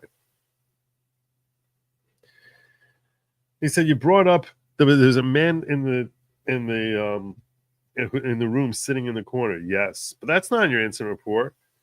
He said it wasn't important, but you still remember it 9 years. It's not important, but you still remember it 9 years later. And he's like, so the witness says, there's an altercation in a room with a woman, and this guy's sitting there and doing nothing. Yeah, I remember that. He's like, this is like the weirdest thing in the world that's happening here. You're seeing this woman get beat on, and you do nothing. Yeah, I remember that. And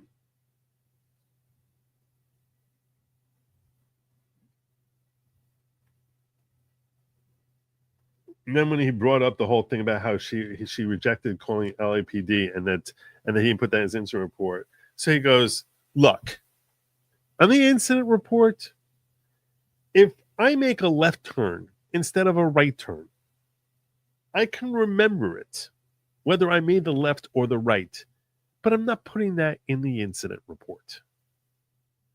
Which I thought was just like, that's the answer to all of these questions. So I didn't feel like Brian Steele was landing anything on him. But then he's like, but you said that you hit him with a forearm. In your incident report, you say you grabbed his hand. He's like, yeah, this is what happened. His hand is sticking out like this. I reach out, I grab his hand, and I use my forearm to push him up into the chest. And you can tell when he's doing this, it's like very obvious if you think about it for a second. This is a guy having a physical altercation with P. Diddy. I think he's probably going to remember the details. He probably told this story over 1,000 times. This is probably the most memorable story of his life. He probably has the details down pretty well, even if it's not in the incident report. Even if it's not written there. And he said, the man sitting on the bed, how did you see him? So he said, how'd you see in there? If you're in the living room, how'd you see into the bedroom? So he said, there's a pull-out bed in the room there. And Brian Steele said, wasn't this a presidential suite? Which is seemingly, he's like, why would there be a pull-out bed in a presidential suite? And Flores goes, this is the 6th floor of the Intercontinental. That's not the presidential suite. He's like, all right, no further questions. There you go. So I thought he held up really well there. On redirect, she said, can you explain what an incident report is? Does it include every detail? No. Did the defendant seem drunk? No. Did he seem high? No. What did he say when he offered the money? He said pretty much that no one should know anything about what happened here. Which direction was she dragged? Down toward the room. Good. No further questions.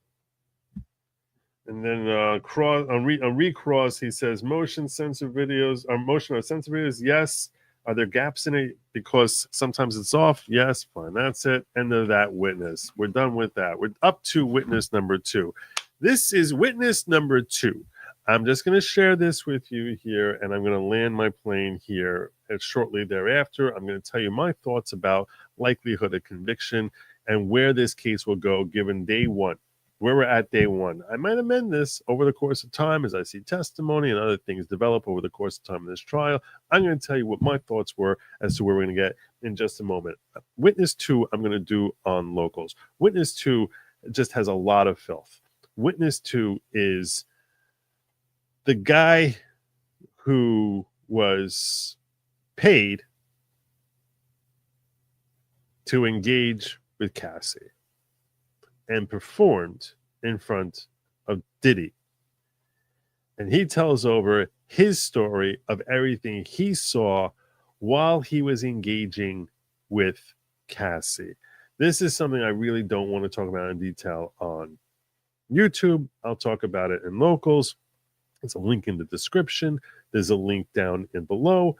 If you want to hear the details about this testimony, I will tell you the witness seemed, he has not, they only started cross so far. They have not finished the cross on this guy. But he has a lengthy tale about from the first time he met Cassie to his other meetings with Cassie, with Diddy there, interactions with Diddy, violence by Diddy, very descriptive questions about what was happening in this whole thing. And that part, I'm going to save all of that for locals. I think it's most appropriate to talk about this guy and who he is and what he did.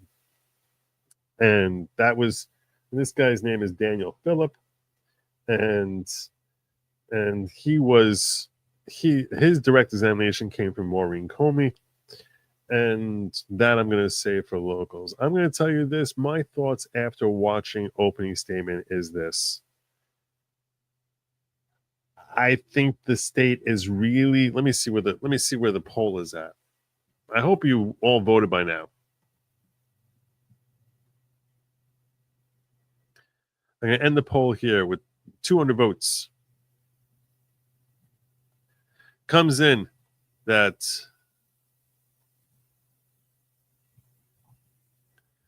51% of you think more convictions than acquittal. 27% say more acquittal than convictions. 14% say 5 convictions. 7% say full acquittals. I'll tell you right now. The RICO charges, I don't see how you gain the trafficking. I don't think they're going to get the trafficking. When they're that involved, and they have to explain to us about how she sort of liked it and didn't like it, and she's arranging the freak-offs, and she's not arranging, she's part of this whole thing here. You ask me, day one, state has way too far to go to get to guilt beyond a reasonable doubt. Way too far to go. I don't see how they're going to overcome these hurdles. I don't think they're going to get either of these trafficking charges. I do not think they're going to get that. And I think if the trafficking charges fall, I think RICO will fall.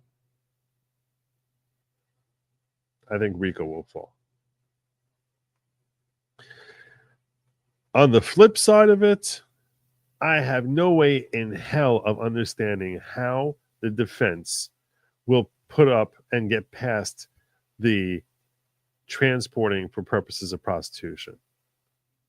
Because even the claims made by the defense was like, well, some people get paid money depending on their time and experience. So that's natural. Yeah, it's also natural that you call that prostitution.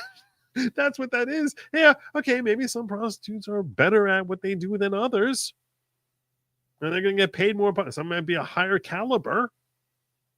That doesn't make it not prostitution. That's ridiculous.